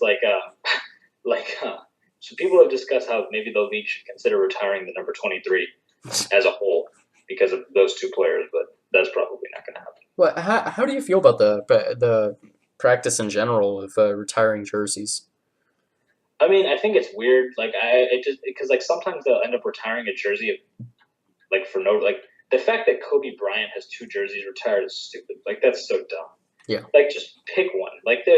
He was not that great to be the only. He was great. Don't get me wrong. He was super talented. He could do a lot of stuff that a lot of people, actually, I don't want to say that he could do a lot of stuff that other people can do because a lot of people could do what he did. But he was really talented, and he deserved to have one retired because he won 5 championships and won an MVP and made a lot of all-defensive, all-NBA, and all-star games and all that stuff. But, I mean, he's not better than Michael Jordan, who doesn't have 2 numbers retired. He's not better than Bill Russell. He's not better than Kareem. I don't even really think he's better than Shaq. I don't think he's better than LeBron. I don't think he's better than Will Chamberlain. I don't think he's better than, Magic Johnson. That's a good debate right there on Shaq versus him.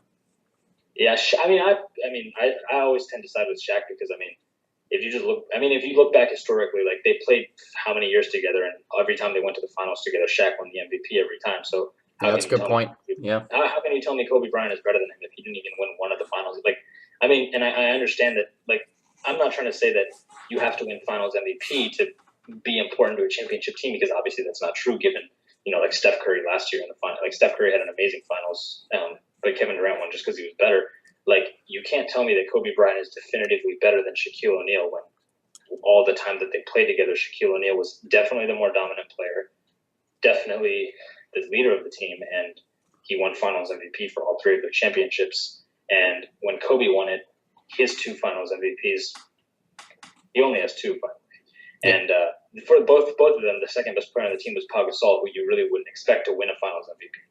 And and I think there's even some debate about whether or not he should have had both of them, because I think he was outplayed a little bit by Pau Gasol in one of the series. But yeah, no, and Pau Gasol, that was just the peak of his career. If you look at his career before that, I mean, he was good. He wasn't that good, and if you look at past it, obviously he was good on the Bulls. He was good for the Derrick Rose teams.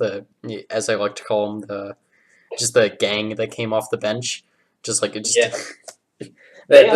Pau Gasol was an interesting player. I think he had his career high in rebounding when he was 32 or 33. It's weird. He kind of got better with age, I guess, because he's also kind of a finesse player, more skilled than he is, bruiser.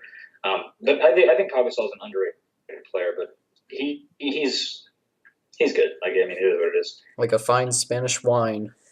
He really is. He's a very educated person, actually. I heard he went to medical school for a little while. Oh wow, that is really good. Trying to, or something like that. He had a goal of going, or he went to medical school briefly because the rules are different in Spain. You can go at a younger age or something, and he went, but he gave up because he wanted to play basketball, which is interesting. So yeah, that's really impressive. And speaking of player intelligence, I always forget how smart Shaq is, just because of all the stuff he says on TV, obviously, and just all the things that he does. But he skipped a grade in school. He was good enough to do that. Obviously, you can appreciate the fact that that's a good barometer of intelligence, and just the fact that he had a lot of really good achievements, and he obviously went back to college and at LSU, and he is a really smart guy, and it's interesting that doesn't come off more, and just in terms of how he manages his business, he's really become just in the past decade, coming out of the 2000s era, he probably has the biggest brand of anybody.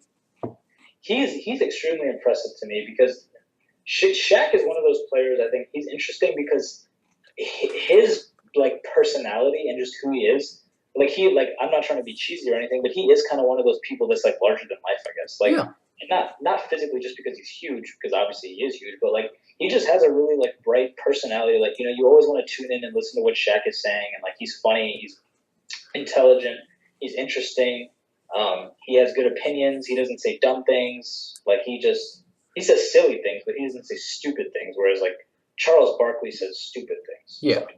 And I do wonder how much that's just his brand at this point. He likes to put out stupid things, but yeah, that is true. Charles Barkley is an interesting character. I mean, Charles Barkley to me, he just seems to be a little bit too bitter. Yeah. He seems to have too much of an issue with the current day players, whereas you have other like Isaiah Thomas and Shaq and you have like Matt Barnes. And Matt Barnes is a strange example, but he's recently retired.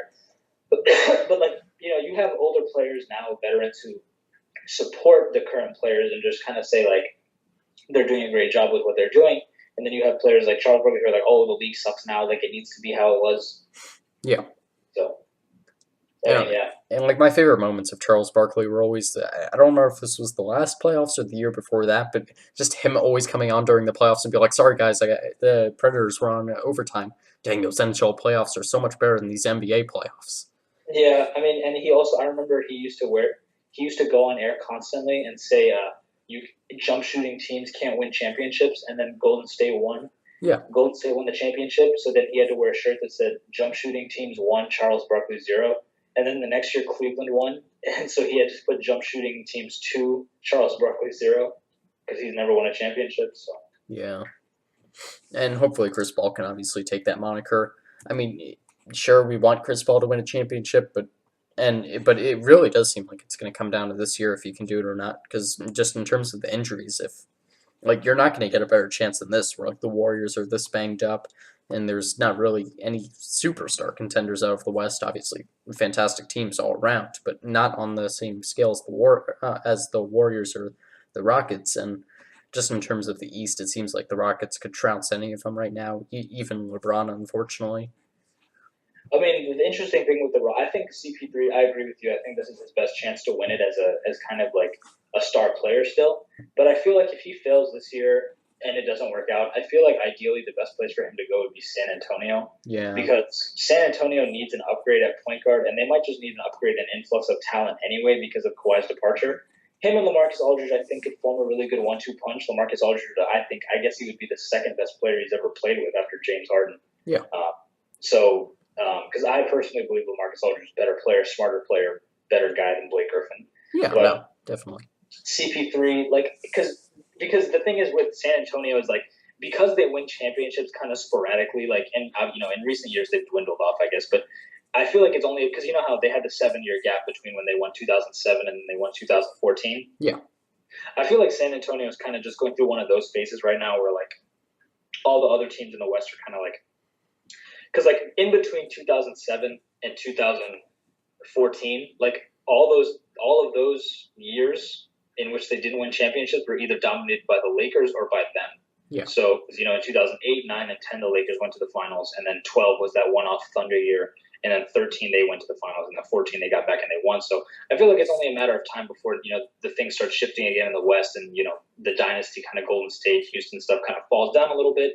Then San Antonio can get back up on the rise and get back and all that stuff. So I feel like maybe Chris Paul, if he goes there, would position himself to, at some point win one because the Spurs are just kind of like the best, like just in like probability wise, because of how frequently they win in this era. You could just put him there, and I guess some random year he'll just come out and win one. Oh yeah, and that's the biggest thing with the Spurs is just they're always going to hang around. They're always going to be like a 4 seed, a 3 seed, maybe a 2 seed, and maybe a 6 seed. And they're always just going to be there in the playoffs, waiting for a situation where the ball's going to roll the right way. If you look at 2 years ago in the playoffs against the Thunder, that easily could have been a Spurs win, and then they could have faced the Warriors in that series instead of the Thunder. And we saw how well the Thunder did. Like who knows? That could have been the Spurs in the finals, and that would have been fascinating. And like it's just. Every year trying to put yourself in a situation where you're prepared to capitalize on these things because it's as we keep saying. The playoffs are specifically because the Spurs they beat Golden State and they had beaten Golden State handily a couple times.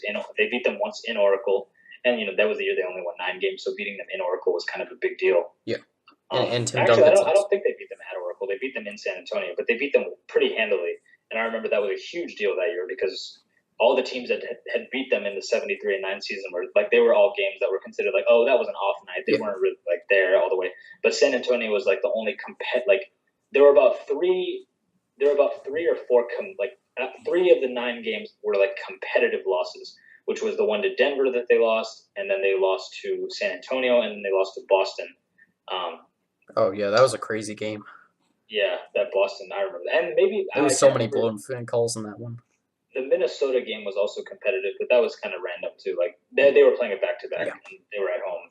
They were playing back to back, and it was the back to back after they had lost to the Celtics. Yeah. So they played, a minimal number or so. When the Spurs beat them that year, I remember that was a really big deal. So I was looking forward to seeing them in the conference finals against one another, because that was the year that Kawhi really came out, and he was, that was his back-to-back Defensive Player of the Year season. Tim Duncan was still there for all that leadership. Manu Ginobili, Tony Parker were playing better, all that stuff. So I was really looking forward to that year. And then I remember there were some really, really poor foul calls in the Oklahoma City-San Antonio series. And Oklahoma City ended up going there. And then, basically, I personally believe if the Spurs had went, like, it's weird thinking back on these situations now because of how much they could have changed how the NBA is now, because like if the Spurs won that series, I don't think that Kevin Durant would have went to Golden State, because I feel like the reason that he ended up going to Golden State was kind of because like he realized how close he was. Like he realized how he got so close and still couldn't do it against them. So it was kind of like, I can't beat them, so I got to join them. So I think like his decision making, his process would have been so much more broad if he had, like if he hadn't lost to them, and like, because I definitely feel like he factored them in so much to the decision because he saw firsthand how good they were, and he imagined how much better they could be, or how much better he could be if he was there. Yeah. So, you never know. Maybe if San Antonio had won and San Antonio had beaten Golden State in a competitive 7-game series, or maybe Kevin Durant could have joined the Spurs, or if maybe Golden State won and then he joined San Antonio, to be like, oh, maybe I can't compete with them in OKC, but I can compete with them in San Antonio. I can team up with Kawhi, whatever. It's always interesting to go back and look at how those scenarios could change. Yeah, and if say the Warriors don't make the what is it, the finals? Sorry, I was blanking on that for some reason. I was thinking Stanley Cup Finals still. It's like I keep thinking about hockey because those playoffs are also starting up this week. That's always a big problem for me because I always want to watch both of them at the same time, and I can't watch 88 games in 2 weeks. That's physically impossible. But and obviously I'm choosing NBA this year, but. Like just the fact that if the Warriors don't make the finals this year, it could easily turn into a team where like we start looking at them as a Spurs if like they don't win it next year either. Like just them being like an on and off team, or like that's what I think too. I had been thinking about that as well. I mentioned that to a friend of mine last week, that I feel like the Golden State is just the next Spurs. I don't think they're necessarily a dynasty in terms of like Showtime Lakers, Boston, Chicago. I think they're the next Spurs because they have such a solid system. They have a solid group of players who are going to be like, they're going to have longevity because Clay and Steph are not predicated on athleticism. They're shooters. Kevin Durant's not overly athletic either. He's a shooter. Draymond Green, not overly athletic. He's a playmaker. They kind of have that core kind of thing as well, where like they just have a really good system, really good coach with good schemes, and great ownership, great GM. Be the next Spurs. Yeah, I agree with that. Yeah, and like if you just look at how the Spurs started off, they had fantastic talent. You had David Robinson paired with Tim Duncan. You had I keep forgetting, who was their point guard during that time? Like, I'm sorry. Bruce Bowen. Oh yeah, like Bruce Bowen, he was really good, and like they constantly churned out talent. Like you look at obviously you had Tony Parker eventually coming in, and like after the 2003 championship, same with Manu Ginobili. And then eventually, like even just bringing in a ton of role players, just every time. You had Steven Jackson, he was awesome for a while. I think I'm missing like a really good center that they had. And like just every year you see them bring in new players and make them great. And like that's something you're seeing even now with the Warriors, even though for the Spurs it was completely reliant on talent for like the 99 championship and the 2003 one. You're seeing players like JaVale McGee brought in, like him made into a great player. You're seeing someone like Quinn Cook get developed. You're seeing just all these young players that are coming in and like they're turning into great players in the system, sure. But like if they go onto a new team, I would think they would still be pretty good because of their experience in the system, and like that's a real credit to them. And like that's just something I was seeing, like just looking ahead to free agency, and like people were talking about, hey, where's Patrick McCaw going? Because like people actually think that he has become a good player as a result, and like he's not just a cog in the system. Yeah, I see that as well. And I think it's interesting, kind of, because San Antonio is they're in that situation like they've never won back-to-back championships. I feel like Golden State could kind of be the same way because they won in 15 and 17, which could kind of be just how like San Antonio won in 03 and 05, and then Yeah. they won again in 07. So maybe Golden State won't win this year, but maybe they'll win next year. Because this is the kind of the year where they're really getting challenged, and obviously that can be an issue sometimes for some teams. So that's obviously how it was for the Spurs in 2006. The Dirk was really, really good, so the Mavericks ended up beating them. So, and the Suns are also really good. Like basically, the years in which the West was extremely, extremely competitive were the years that San Antonio didn't make the finals. Like 2008, that year that we talked Yeah, about, the crazy year where the Warriors were 48 wins and like almost everybody had 50 wins in the playoffs. Yeah, like exactly. Like all that stuff. Like that was the year that San Antonio didn't make the finals. 2006 was when Steve Nash was an MVP, Dirk Nowitzki was an MVP candidate. The Mavericks had won 60 whatever games. Like that year they didn't make them. So I could definitely see Golden State being a similar situation to San Antonio where they win off and off, like on and off when the opportunity presents itself the best for them to win rather than just consistently winning. Yeah, and it is interesting that nobody ever wants to talk about, ooh, is this the next Spurs dynasty? Everyone just wants it to be, ooh, the next Lakers dynasty that won three in a row, or oh, the next Bulls dynasty.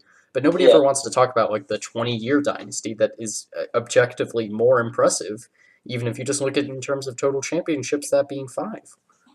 Yep. That's true. Yeah, but I think we've mostly exhausted all of that discussion. So do you want to move on to some of the interesting topics I came up with? Sure.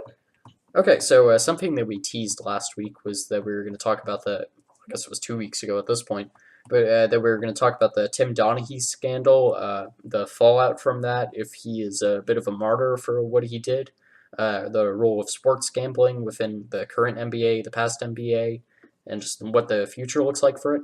And also just some of his comments and like how they really can be interpreted based on his character, and what we should think of the NBA based on them.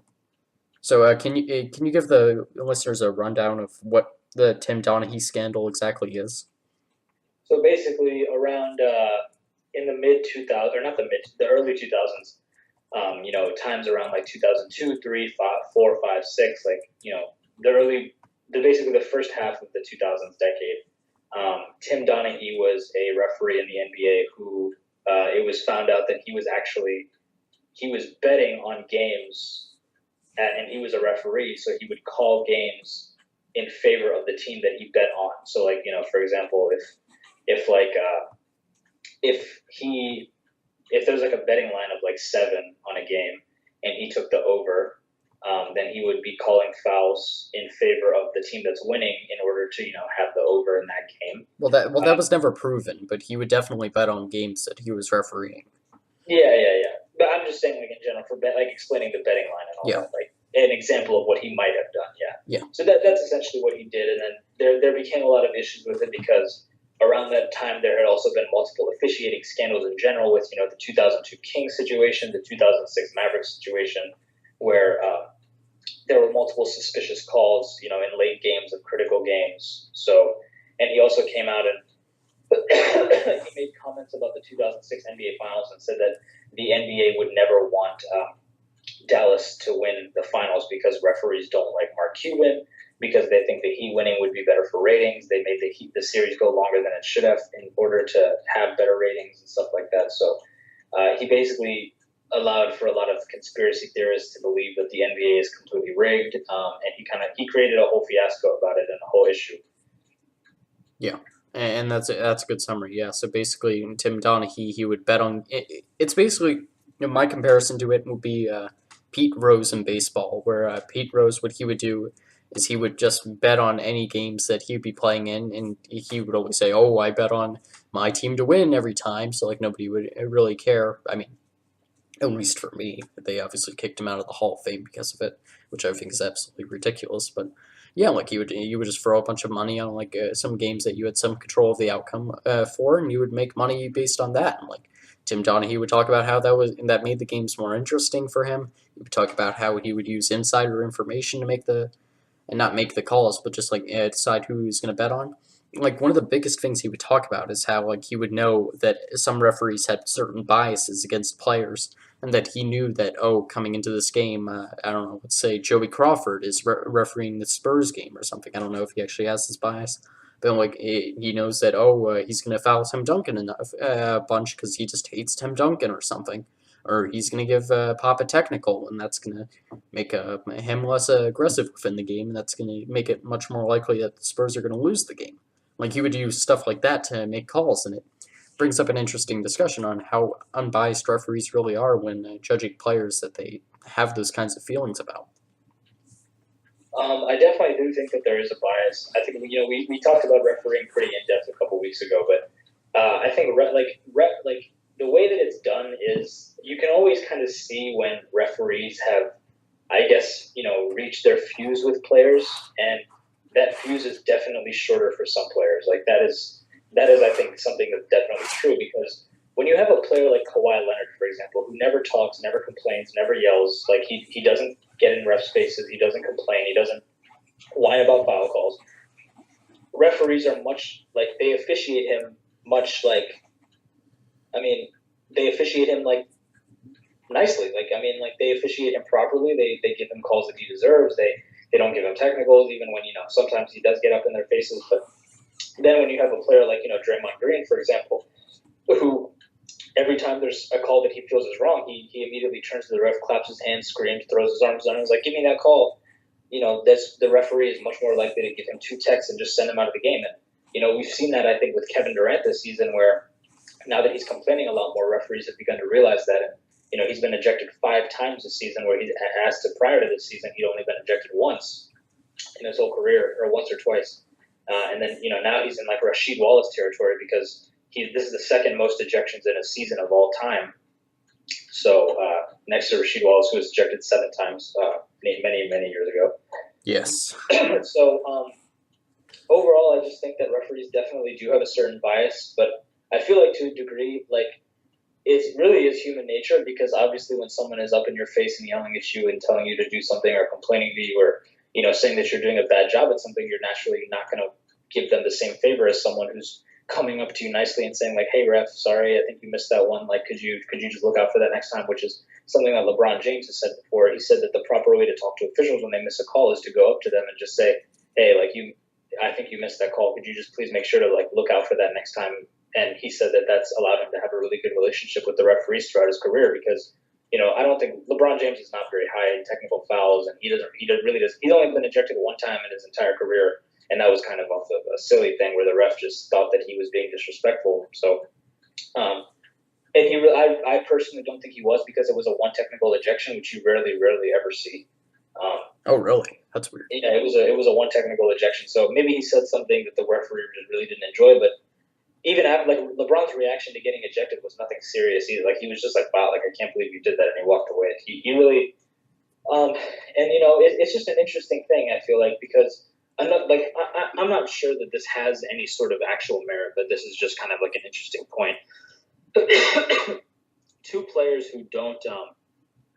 There's a list of players who have more steals than fouls in their career, which is obviously an extremely difficult thing to do, because obviously when you go for a steal, you're very likely to reach in and touch their arm and get called for a reach and foul. And like Kawhi Leonard, for example, he's a player who doesn't complain to refs. He has more steals than fouls. Jimmy Butler is a player who has more steals than fouls. Let me pull up the list, because there are more players. Yeah, I bet Chris Paul's on that. He list Here, more I'll steals than fouls. Let's see. Yeah, Chris. Oh, yeah, he's close. 2007 steals versus 2,193 fouls. Yeah, he is. Yeah, he's close. So, like, Maurice Cheeks, he's known for not really being that outspoken of a player. He was kind of reserved. Allen Iverson, he was always really, even though he had like an attitude and stuff, he was really nice. Like, he was respectful to referees. He never like yelled at referees. He was like, he had an interesting attitude, and like but his was always about the game. It really never had any animosity towards the referees. Jason Kidd was the same way. He played with a really hard-nosed intensity, but he was always respectful to the refs, and he was more of a quiet, reserved guy. So I think there is a little bit of a thing there with Most like referees might not always call, even if maybe they're unsure whether or not you fouled. They might just give you the benefit of the doubt depending on the kind of person that you are, which obviously can be really wrong. So, I mean, I think that's just an interesting point. Yeah, definitely. I'm just perusing some different players now to see how it looks, and yeah, even for like all time steal leaders, I thought for sure someone like John Stockton he would be fine on it, but no, apparently he has 700 more personal fouls than steals. So yeah, it very much is about just being a great defender, obviously, and then also just not having any problems with the refs. Exactly, because another thing about John Stockton, now that people like a lot of NBA legends say that he was really like a dirty player, because he would sometimes set illegal screens, but he would get away with it because he was really small. So maybe some referees noticed that and didn't always give him the benefit of the doubt, even though he's the all-time leader in steals and a good defender.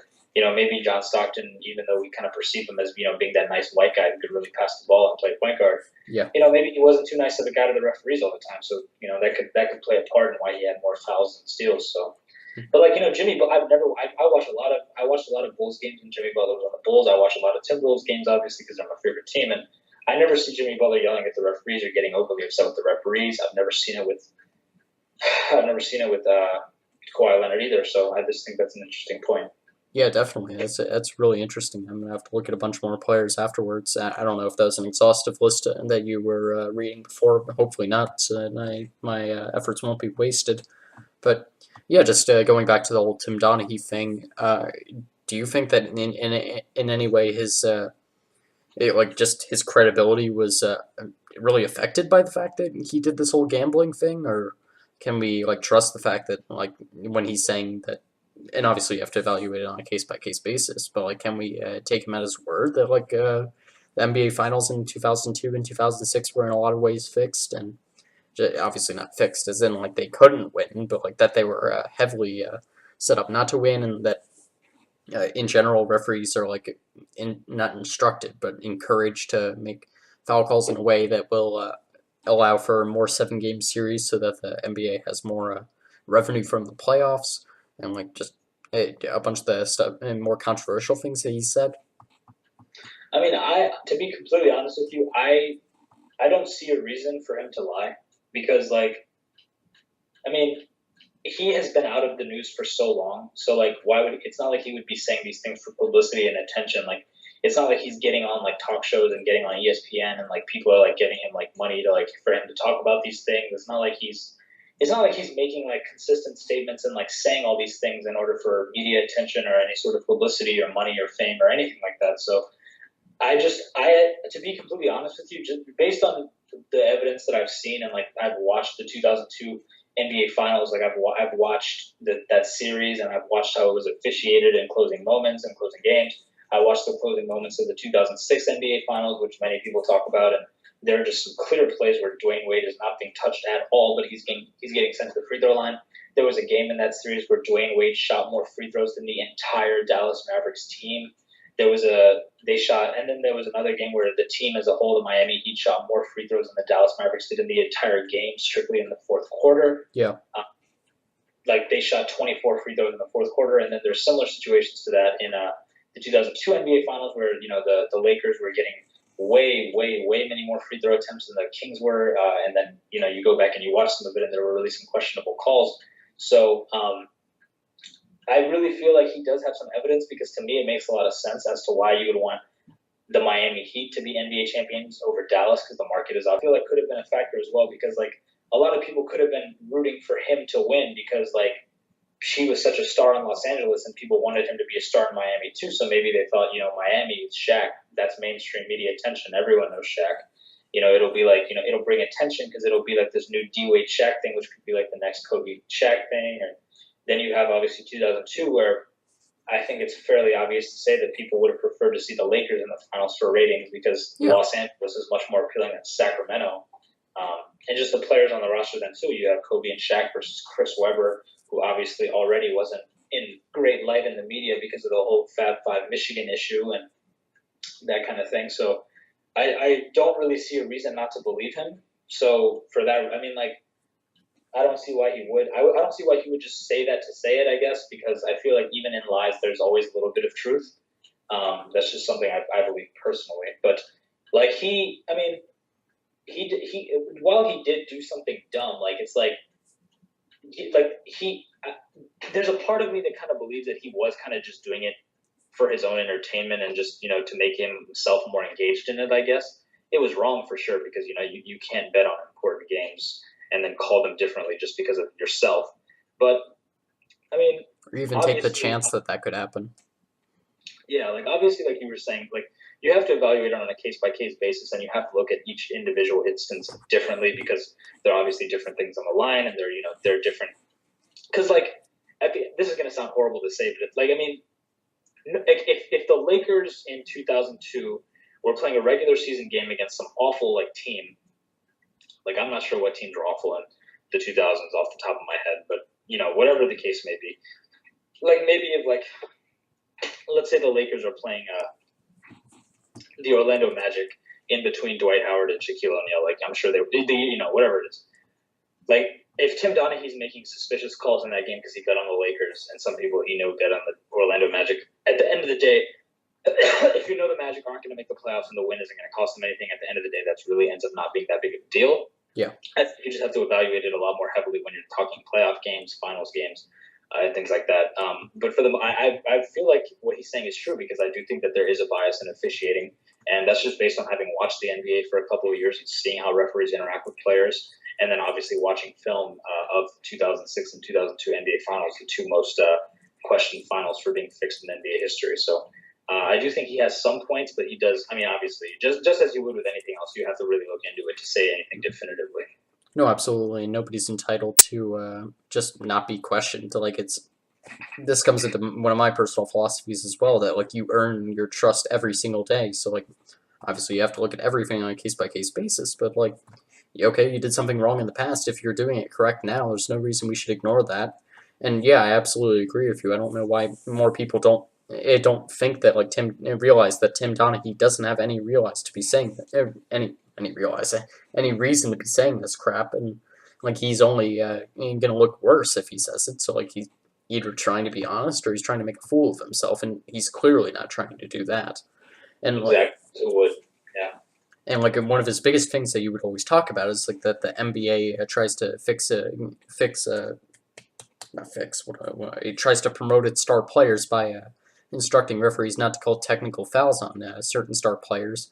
And it's been interesting to see this year that technical fouls on star players have been I guess through the roof compared to recent years. And you have to wonder, maybe Adam Silver was going under the hood and trying to bring some reform on that. Who knows? And like because now like the rate of technical fouls for star players is, I haven't looked at the data exactly, but I would imagine it's pretty comparable to like that of the rest of the league, and just based on the fact that it's been above what it usually is this year, that you would think that would indicate that like everyone's being treated fairly. And it's interesting to see that the media might not like that actually.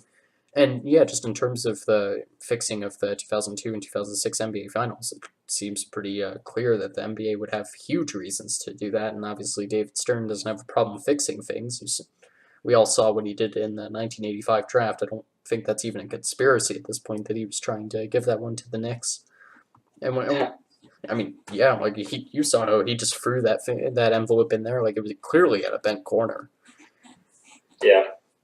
And like just in terms of another thing he was mentioning for a while was how like the NBA would try and promote the Nets after Propoyov went off on that huge spending spree, and like I haven't seen really direct evidence for the referees interfering in the Nets Raptors series when the Nets actually made it to the second round, but I could obviously look back and see, because that was obviously a very close series. You can impact it in that way. And yeah, just in terms of like how many 7-game series we've been having in like the past couple of years, like you could say that the NBA is just close overall, but like at some point it's been uncanny that like all of these series go 7 games, and like how rare it is now to see an NBA Finals that it goes like in last year's where it was only 5 games. Yeah, and I think like I mean, I think that there is some, and like I mean, even like another thing that I personally like this was to say this as a LeBron fan is very sad, but in the 2016 NBA Finals, like the Draymond Green suspension came at a very, very suspicious time. Like he had kicked Steven Adams in the groin full force, and he only got a flagrant one foul for that. But the next series, he took a slight swipe at LeBron James' groin. LeBron was in absolutely no physical pain, and LeBron, like, he was standing perfectly fine, and like LeBron, nothing happened to him. Like it looked like he didn't even feel it. Like he just turned around and talked to Draymond Green normally, but because he moved his arm in that direction, he was suspended for a game, which obviously could have, which many people argue is a huge factor, and obviously then the momentum of that series turning around. So I feel like, there could be something there. Maybe they just wanted Draymond out for a game because they realized Draymond was important to their team, and maybe you could do something to make the next game a little bit more competitive just to extend the series. And the only reason that I say that is because, like, Draymond definitely, in my opinion, should have been suspended in the Oklahoma City series for the kick on Steven Adams. Yeah. And he wasn't. But when it was against LeBron in the actual finals, maybe it was more marketable for them to have a Golden State Cleveland rematch, so they didn't end up suspending him in the Oklahoma City series because they wanted the rematch in the finals, or they didn't want to see Oklahoma City versus Cleveland because they thought that Oklahoma wouldn't really be bringing in the ratings in the same way that California would, or something like that. Yeah, and that's an interesting point, but really, I think what really happened with that Draymond Green suspension was that the NBA was gun shy on the Steven Adams thing, and they realized by the time the LeBron James kick happened, obviously that one not being nearly as bad, but then they were like, crap, we really should have suspended them that first time, but now we gotta do a reactionary thing where if we let this guy get away with it twice, we're really screwed. So like they just I think so too, which is that kind of just goes back to the slight corruption that there is in like the whole like the makeup thing, like the whole like making something up exactly. Not clear. Like you really can't do that because you're like, obviously, for Cleveland fans that was a great thing, but what about like people who had bet like thousands of dollars that Golden State was going to win, because obviously they should have. Like, I'm sure Vegas and like other bettors lost a crap ton of money bet that the fact that Cleveland won that series. So it changes a lot of things when you have to do makeup stuff like that. Oh, definitely, and it fits perfectly into what we were saying about how like referees will do that all the time, and it's very difficult to get them not to, and like it's incredibly hard to referee unbiased, and like that's the concern with letting referees gamble, is that even if you're not trying to consciously influence a team one way or another, your unconscious brain knows that you bet on a game, and like it doesn't want you to lose, so maybe if it's a 50-50 call, you lean 51% this way. Exactly. Yeah. And it just opens up just a can of worms that like you can't really control. And even if Tim Donaghy, like personally, I really don't think he fixed the games at all. I think he did referee, honestly, and it was just he made some money off of it. But the problem is it's way too much of a risk to allow the referees to do that kind of thing. You have to set a precedent where Tim Donaghy gets in trouble for that. Yeah, I agree. And like I think like all referees in general, to some degree, will have a bias. Like, you can't, like, it's human nature. Like, to me, it's like, can you, like, what if, like, you, for example, what if you grew up in Cleveland, right? Yeah. And like, what if you're a referee and you grew up in Cleveland and you've lived there your whole life and you've been experiencing the 52-year sports drought and you're refereeing in the NBA Finals when LeBron is this close to winning a championship for Cleveland? Like, I mean, in some, like you just said, in your unconscious mind somewhere, like maybe just somewhere, like you're just gonna like instinctively blow your whistle because you want Cleveland to win, and you know that a call that you literally have the power to help end something that you hate. Like, why wouldn't you? Like, it's a real thing, and hopefully hopefully the NBA looks into stuff like that and tries to avoid having like referees like officiate places that they're from and stuff. But regardless, like, I mean, how, like, if NBA officials really wanted to gamble on the sideline, like, I mean, there's really nothing that could stop. I mean, like, it's not like the NBA, like, I'm sure they don't monitor their finances daily and like, checking on their bank accounts to see if they're, yeah, exactly. Like, they're not checking up on their bank accounts to make sure they're not getting any influx of money. They could be doing any under the table kind of gambling that they want. And, we've seen a lot more suspicious calls this year and some strange calls. Like, maybe in that Christmas, like, for all we know, in that Christmas Day game, the referees all could have had a thing betting on Golden State, so they didn't want to give LeBron the foul calls at the end of the game, even though he was fouled 3 times in the last minute. So Yeah, It's just strange stuff that could be going on under all of our noses. We may never know, but you're right. They definitely did have to set a precedent with the Tim Donahue thing in terms of like, if we find out you're going to be out of the league, like we can't let you have that job if you're going to be doing stuff like that. yeah, and it really is unfortunate because I like the guy. I think he is an honest person, and like just hearing his story and him talking about how like his dad refereed in the NBA for 30 years, and it was his lifelong long dream to referee in the NBA, and obviously he did for like a good 10 years or so. But just to be thrown out and like have his reputation tarnished, and him represented as like the worst referee and the worst thing a referee can be, and like the just like the evil referee and. Like it's a Where is he now? Do you know? What's he up to these days? it seems like he makes media appearances talking about conspiracies in the NBA, which sucks that that's what he does now. Like he wrote a book on his experience, and it seemed like that went pretty well. Some company, his publisher, just reading off of Wikipedia, tried to rip him off on that and like refused to pay him for the book, and like he had to go to court to get 1.3 million from the book sales. But yeah, like it just seems like here. I'll look up where's Tim Donaghy now. Actually, let's see. I'm assuming he's just doing like media appearances at this point, and just oh shoot, he was arrested again. Ah, Oh, bro, Donaghy. Oh, he threatened a man. Oh, that's not good. With a hammer. Oh, that's not good. he did what? Yeah, apparently he threatened a guy with a hammer. That dumb. Yeah, that's not good at all. Oh, now it's some drug stuff. Jeez, Donaghy. Maybe he's not that good person, but whatever. Yeah, I mean, everyone's gonna fall from grace at some point. I guess he kind of got set up to fall a little farther. But this goes into the broader discussion I wanted to get into with the NBA and Adam Silver coming out and talking about how he wants to legalize all sports gambling. Do you think that's a smart idea for the NBA, considering the dark history of sports gambling in the past? Just some examples that I can think of. The one of the biggest ones being the Super Bowl free between the Jets and the Colts. There being a lot of evidence that the league actually switched it so that the Jets would win the Super Bowl and they could make an AFL merger so that they could have literally twice the amount of teams in the league, so they could have twice the revenue. But also just the insane betting lines that were the case right before the game, and just how quickly the betting lines were changing like 5 minutes before the game, like towards the Jets instead of the Colts, as if like there was an insider fix. I mean, I think there's definitely an issue with it. I mean, I just don't know if Adam Silver as one man and one like just I'm not sure how big his cabinet is of NBA. Like, I don't know how big it is, but I don't think that they have enough people to have to like to monitor that kind of thing, something that big and something that global. Like, I don't think that it would be.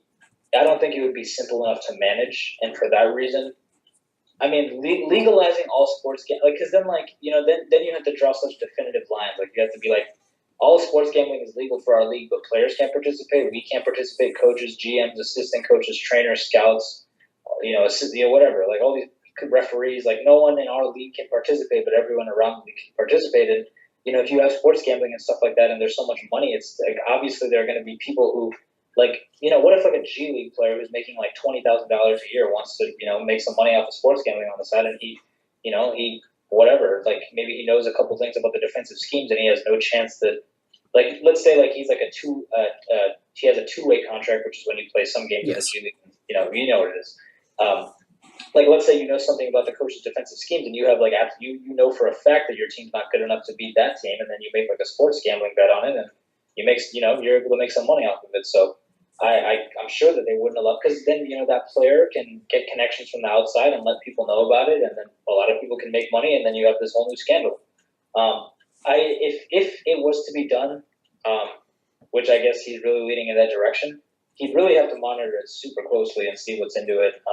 And they'd have to watch over it pretty hard to make sure that no one on the inside is getting involved, because I mean, when everyone knows that whenever there's a lot of money at stake, you always get some people who end up getting corrupted by it and want in on it and want more money, because money drives a lot of things. So it would have to be monitored super carefully. I just think that the risk is honestly greater. I think the risk is not worth the reward, personally. But if it ends up happening, I think we'll definitely start to see some changes in the way that some games are officiated, and we'll see differences in the results of games that we might not expect more frequently and stuff like that. I just think like we'll know a thing or two if it ends up being legalized completely and all that, and then we see a change in the way that NBA games are. So I guess we'll just have to wait and see how it goes. Yeah, what I would really like to see, honestly, is some kind of trial run, just so we can see how this kind of thing would work. And you could say that Las Vegas is that, but that's not really the same idea. Where like Las Vegas A has a really long history of sports gambling, but also like it's just not everywhere. Like I would like to see Yeah, them do like a trial period of like a year and see how they could handle it. But yeah, but you mentioned how like the risk offsets the reward. And I think that's a really good question that the NBA should honestly consider. And the fact that I'm still first bringing it up clearly shows that he thinks that the reward offsets the risk. And like something that I was reading an article on why the English Premier League and just a lot of the footballing associations around the world are so rich. And a big thing for Europe is that they have legalized sports betting. And like yeah, that's a big part of why those corporations, not yeah, I guess they are corporations in a lot of ways, are so rich and like they're able to pay their players $100 million a year, is because there's so much money going around because of sports gambling and because of obviously attention paid to the sport. But if you just look at attention, like there's not more attention going to European football or whatnot than like the NBA or like the NFL. So like it's almost entirely coming from the sports betting aspect, and like if it literally increases like the player contracts like threefold, I don't know if you could say no to that, even if it does add that much more risk. I agree. I mean, I think that if like to have just have that sort of like obviously like I just said, like money drives so many things, and obviously maybe Adam Silver wants to get in on it just for the pure fact that it would make the NBA so much richer, and he kind of wants to follow suit of these things. Like, yeah, I feel like it's just kind of it's a whole different game when you just have this 30-team league versus an entire sport in a completely different continent involving so many different countries. Like to me, it's just an entirely different thing, and No, you know, definitely.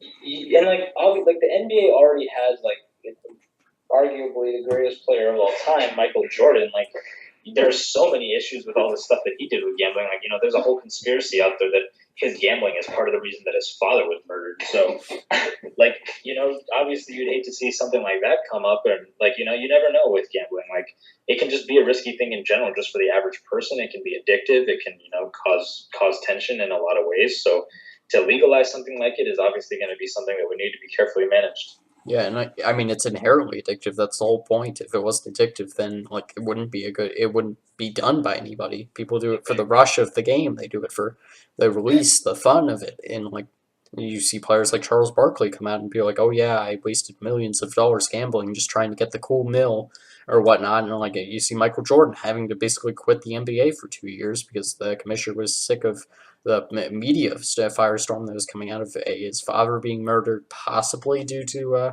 gambling ties. But I mean, that one's more of a reach than the fact that he just made Michael Jordan Yeah, leave. I mean that's definitely inconclusive. It's weird because like I was watching a video on it the other day actually, and it's like Michael Jordan he had very very large checks written out to Yes. drug dealers and that kind of thing. Well, what was it, Corzemba?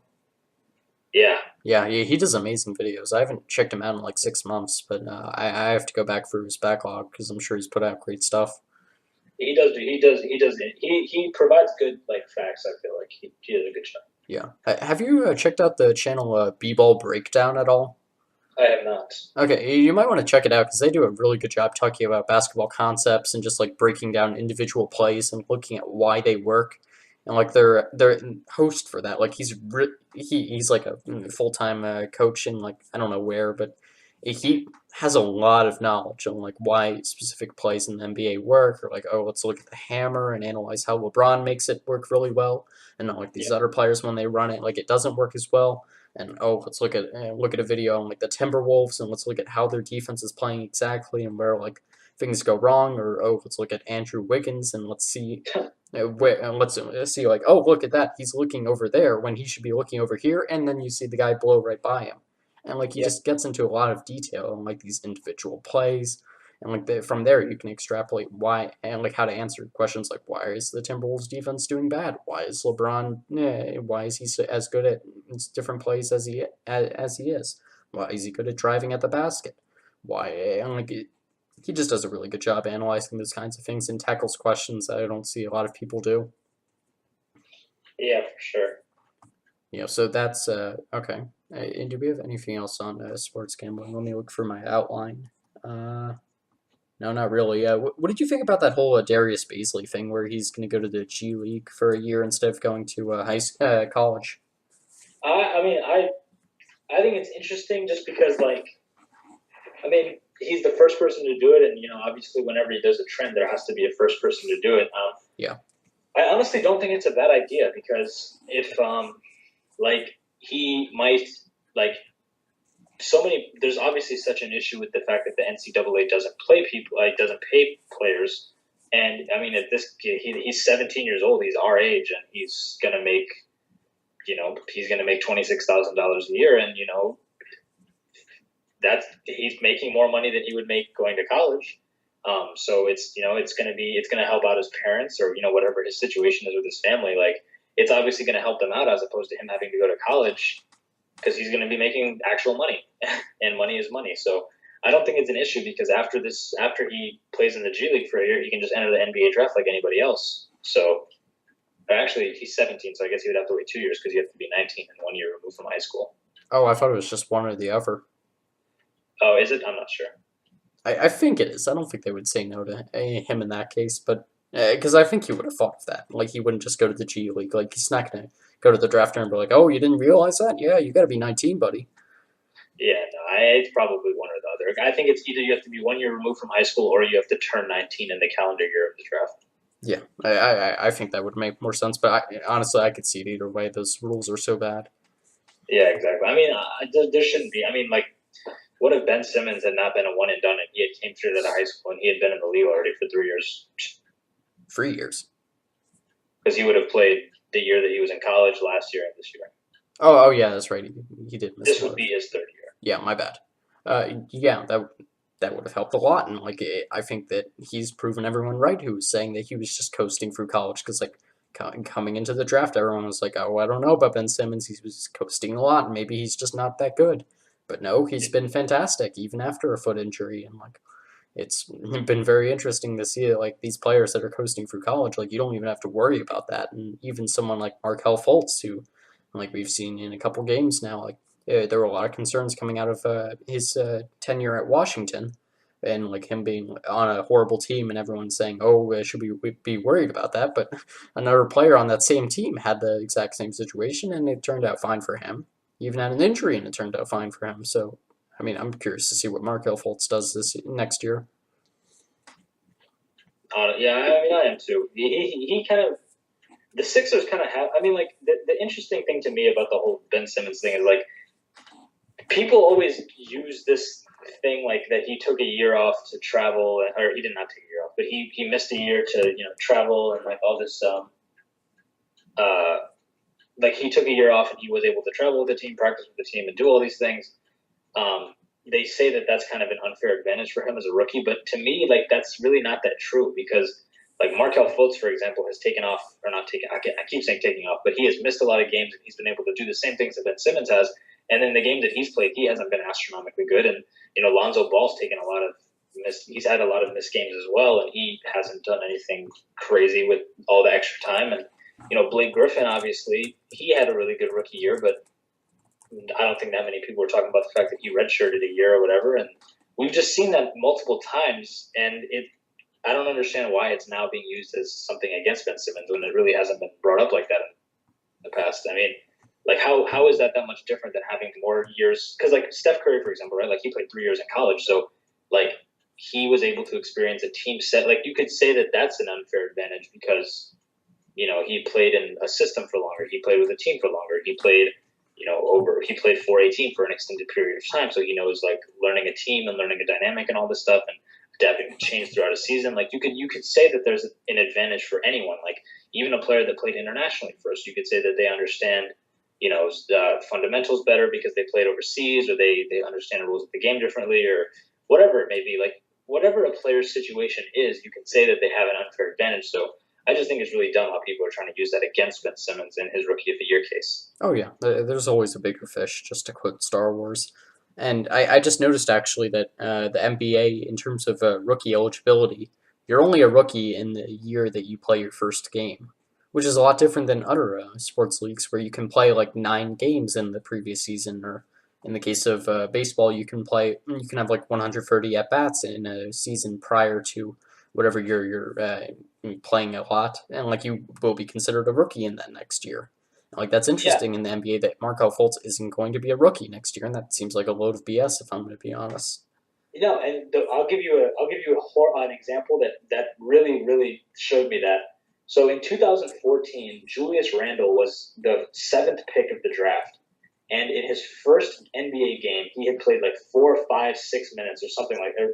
I think maybe it was 14, but he played a couple minutes, right? Yeah. And he broke his tibia, Ooh. and he in his very first game, and he missed the rest of the season. And the next year, he wasn't allowed to come back as a rookie. Yeah, that's BS. At that point, if I was He played 14 minutes in the NBA, and that was his rookie season. He wasn't allowed to qualify for an All-Rookie team or an NBA Rookie of the Year award.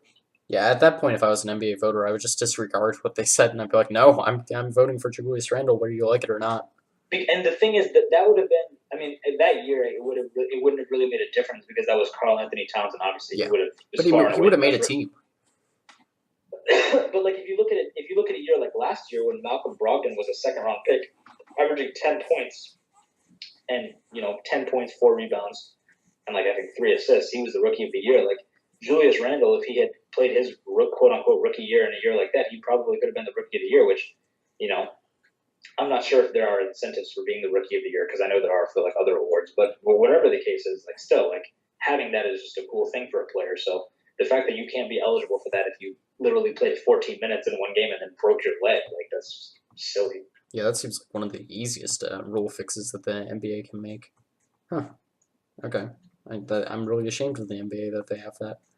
Yeah, I mean they should have like a thing like if you don't unless you play like over like I don't know maybe like 30 games or 35 games or 36 games because That's a lot. whatever it may be, 20 or whatever it is, like because like Joel Embiid, right? Like he played 31 games for his rookie year. I think that was a good enough sample size to see that he was. But he ended up not winning rookie of the year, even though he was far and away the most talented and best rookie. He just didn't win because he didn't play enough games. But he couldn't control that either. So Yeah, and it is a good point. Personally, I would do like 10 or 15 games, but yeah, like the exact number doesn't matter. It's just we raise it from 0 because yeah, that's not fair. So just going over some of the other stuff I was thinking about as follow up on our NBA 2K discussion, I had a really good idea on how you could make the 2K what is it, the My Career storyline a lot better. So what if when you started your My Career, you had to enter your personality type? that would be brilliant. I love that about games. Yeah. When you can do that, because like in Madden, you get to kind of choose, right? Like you get to choose like you don't get to choose your personality per se, but you get to choose your background. Like you get to choose where do you want to be a really high pick, a middle round pick, or a late pick, and then like you get different attributes based on what you choose. So like if you're a late round pick, you have more like you pay more attention to detail because you have to work a little bit harder. But like and then if you choose to be a high first round pick, then you have more outright skill, but you have to work more on developing like smaller things in your game and stuff like that. Yeah, and I'm talking. Sorry, continue. And but like you're right because when an interesting thing to me is like when you look at the NBA players, right? Like you talk about you have the NBA is it's an array of like different people and just different personalities, right? Because like you have a player like LeBron who's very outspoken. He talks a lot. He's a leader on the court. He's very vocal. And then you have a player like Kawhi who doesn't talk a lot. He's very quiet. He's very reserved. Then you have a player like Kobe Bryant who's all about Mamba mentality himself. You have Jordan, killer instinct. You have Magic Johnson, who's all about flair and flash.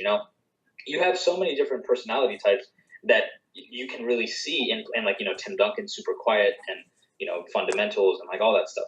Like different players have had their personality transition into being part of their game. Like it's like elements of their game reflect who they are, like as people, and like vice versa as well. So, like, being able to choose that for your player, like, if you want to be, like, a quiet, reserved player who doesn't talk to the media a lot, or if you want to be a really outspoken vocal leader, or if you want to be, like, a super flashy, like, mainstream, drawing attention, Showtime kind of guy, or if you want to be, like, whatever, like, you should have that freedom just like normal NBA players have that freedom.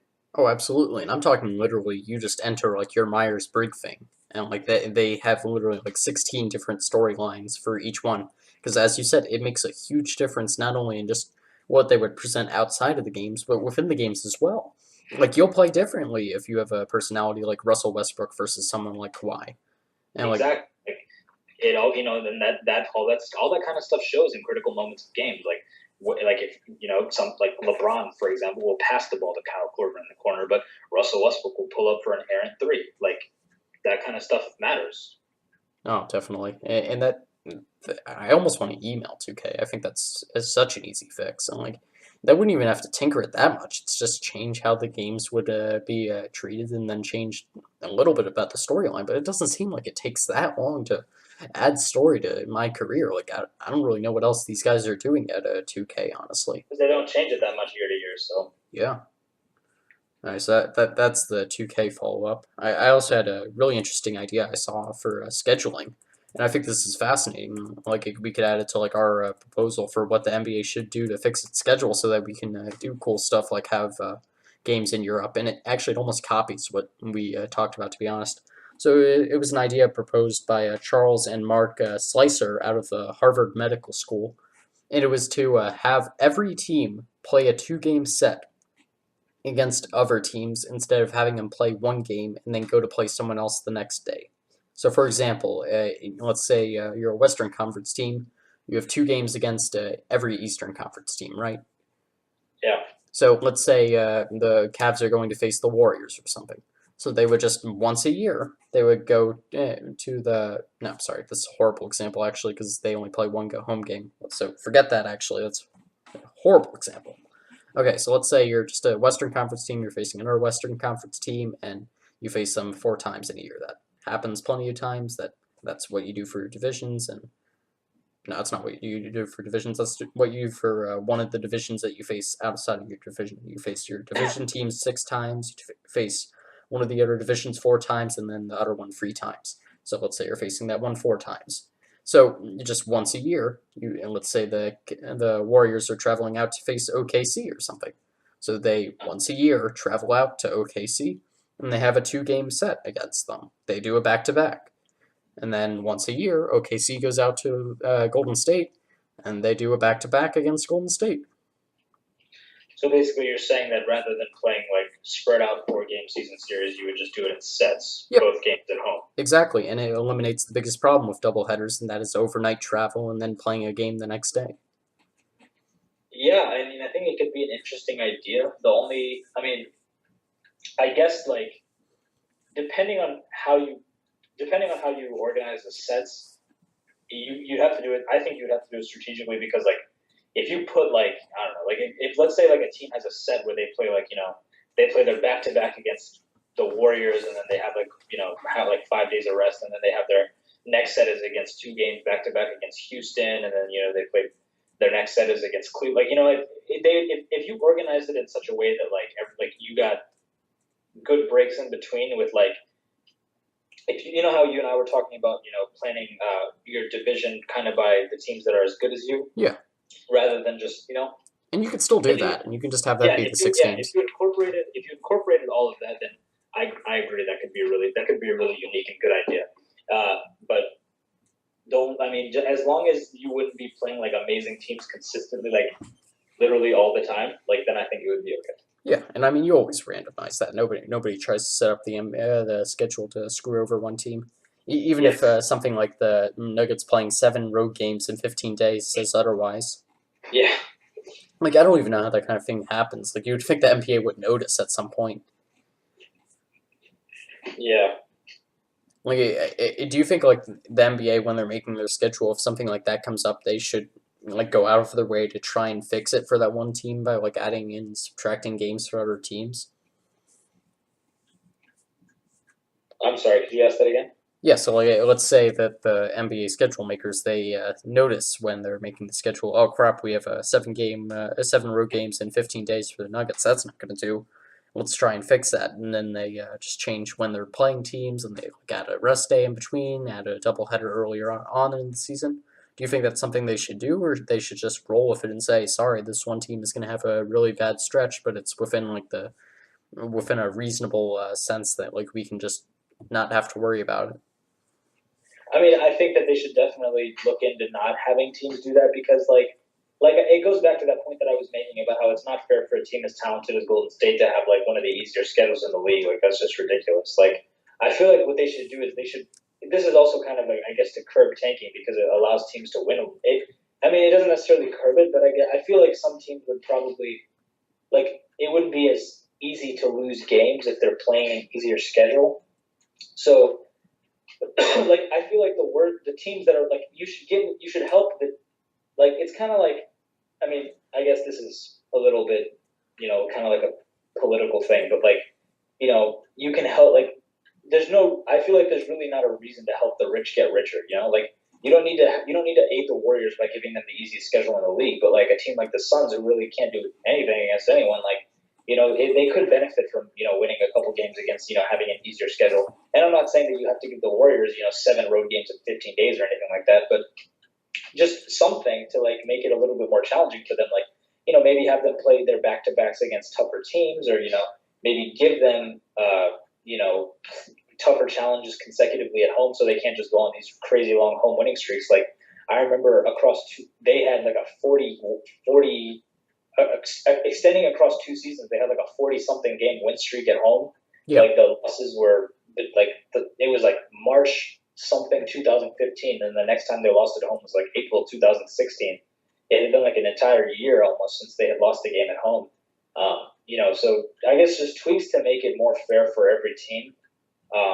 And I think I feel like that would work because obviously you have like sometimes teams don't live up to expectations, and sometimes teams live past expectations, and that's just kind of a part of it. It's like if you gave a team an easier schedule and then they end up being really good, it's like now you have a surprise team in the playoffs or something like that, or then if you give a really good team a bad schedule and maybe they fall off a little bit, that's just a part of the game. Like I just feel like that kind of thing should be done because like it just makes everything more fair. I feel like, and I'm not for constantly seeing the same thing over and over again. Like I don't want there to be a Cavs Warriors 4. Like I don't like that. Like I want different people, different players, different teams, different coaches, like different states. Like I just want more people to have more opportunity, and I just feel like that can be accomplished if teams play schedules that they can actually win games in.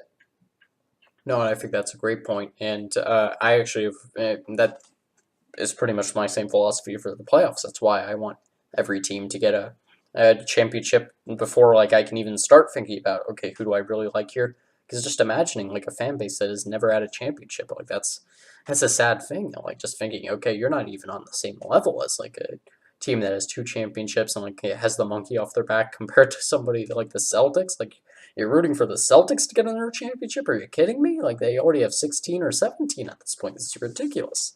And like you have enough for a freaking armory at that point. But yeah, like it just you can't make the rich richer, and like I almost wonder if like they should have like a factor within the algorithm that's creating the playoffs where it's like okay, not the playoffs, the regular season schedule where you're like okay, if we have one of these screwy things where a team is going to have one of these weird uh, road trips, or like they're gonna just have like a weird back to back, just have like a factor where okay, if it can be the Warriors or like it can be like whoever was the best on the regular season standings, let's have it be them, and like just do stuff like that. But something I was looking at earlier was just the amount of mileage different teams have to travel, because that's a big factor in terms of who's going to be like the most rested. And just looking at that, the teams like the Trailblazers, the Timberwolves, the Nuggets, the Heat, like they all lead the league in the miles traveled. And teams like the Rockets, the Warriors, the Celtics, the Wizards, like those teams are at the bottom of the league, and it's very interesting to see like how even the distribution is between good teams and bad teams, and or in terms of miles traveled, like about 3,500 for the on the low end, and like 5,500 on the high end. Maybe it's 1,000. I don't know. Doesn't really matter. It's just order of magnitude. But yeah, like just looking at how like good teams and bad teams both have to deal with those same problems, and just wondering, hey, maybe the Timberwolves would have been a lot better this year if they didn't have to deal with a problem like that, or hey, the Trailblazers could have been even better. Like, do you think that's worth thinking about it in terms of that, or and does a team just get used to it at a certain point? I mean, it depends on the team, I think, because if you have more talent, then it's going to be much easier for you to get accustomed to something like that. Whereas if you're a struggling team that doesn't really have that much help, it's going to be much more difficult to get used to it. So I think it would vary from team to team. Yeah, that's probably a good point. And like, it's just something that those franchises have to get over at some point. Like, ultimately, owners can relocate franchises if they want to. I hate it when that happens, but it can, and like, you can do that. But this is something interesting because I've always been super against having multiple NBA franchises within a given city. So like something like the Clippers and the Lakers, I really don't like something like that because I think it just splits the fan base, and you should have one fan base, and that's that one city, and then you're done with it. That like you don't really need a rivalry there. You can have a situation like let's say Oakland and San Francisco, where like it's yeah, unfortunately there isn't the San Francisco Warriors. Obviously they're thinking about making that name change, but like just like you can have cities that are super close to each other, but they're separate fan bases. And like just splitting the fan base doesn't make any sense, and you're just stealing from another city that can have another franchise, and like that is comes up for me a lot now because you see like something like in the NFL a couple of years ago, the St. Louis Rams moving to Los Angeles, and then the Chargers joining them from San Diego, like just a shrinking of how many different fan bases you have an actual team in, and first of all, I don't think that's a smart strategy in terms of marketing. Like, you want to build up a franchise, you don't want to just exploit one that's already built, because like that franchise was already going to be rooting your a sports team on to begin with. And then second of all, I think it's a cool thing to say like you have a sports team in like a small city, like try to think of an example in the NBA, like something like Charlotte, the Charlotte Hornets. That's a cool thing that like they're not placed in like just I don't know like another Washington team or something. That's a nice thing to have them in a smaller market, or something like trying to think of like a Midwest team or something, and not the Nuggets. Let's use the Timberwolves as an example. They easily could move them closer to Chicago or something because okay, it's a bigger media market, but it's a cool thing to have them in their own like little region of the NBA map and like have their own franchise there, and like that's a nice thing. And like Yeah, I go back and and forth on if like the Brooklyn Nets and the New York Knicks are really a problem there. I think they're all right, but I go back and forth. But like, yeah, I just don't like it when franchises are just overlapping each other, like just put on top of each other, because I don't think it's a necessarily for the rivalries, which is the main point right, for why they do them. So like, I don't see why you do them. yeah, I mean, I mean, like one for an example, right? Like I think one of the benefits to have to moving, like to moving the one of the benefits to moving like the Seattle SuperSonics to the Oklahoma City Thunder was it kind of moved away from the whole West Coast consolidation because there like at the time there were five teams on the West Coast, like there was the four California teams and then Washington. So maybe what they could they I know like maybe they could have moved like the Kings to Seattle, right, and then move the Sonics to Oklahoma City or something like that, so that team would still have a team, or so that city would still have a team. But I mean, I agree with you. Having all of them in one place is just kind of ridiculous because, like, I mean, it also kind of goes back to the division thing because you always end up playing in like the California division is extremely easy for a team like Golden State, right? So having more spread out would change up the divisions, which if they're not going to do the thing that we were talking about and doing it in terms of winning, but like if you still wanted to do it by location, you'd have to make some changes as a result of something like that, which I think would be welcome, or I would welcome. Yeah, and like I really I think the NBA is lucky in this regard is that like they don't have this much of a problem. But just looking at other sports, it becomes bad. You look at something like baseball, where like Chicago has two teams. Obviously, New York has two teams. So Los Angeles has two teams. Like that's bad.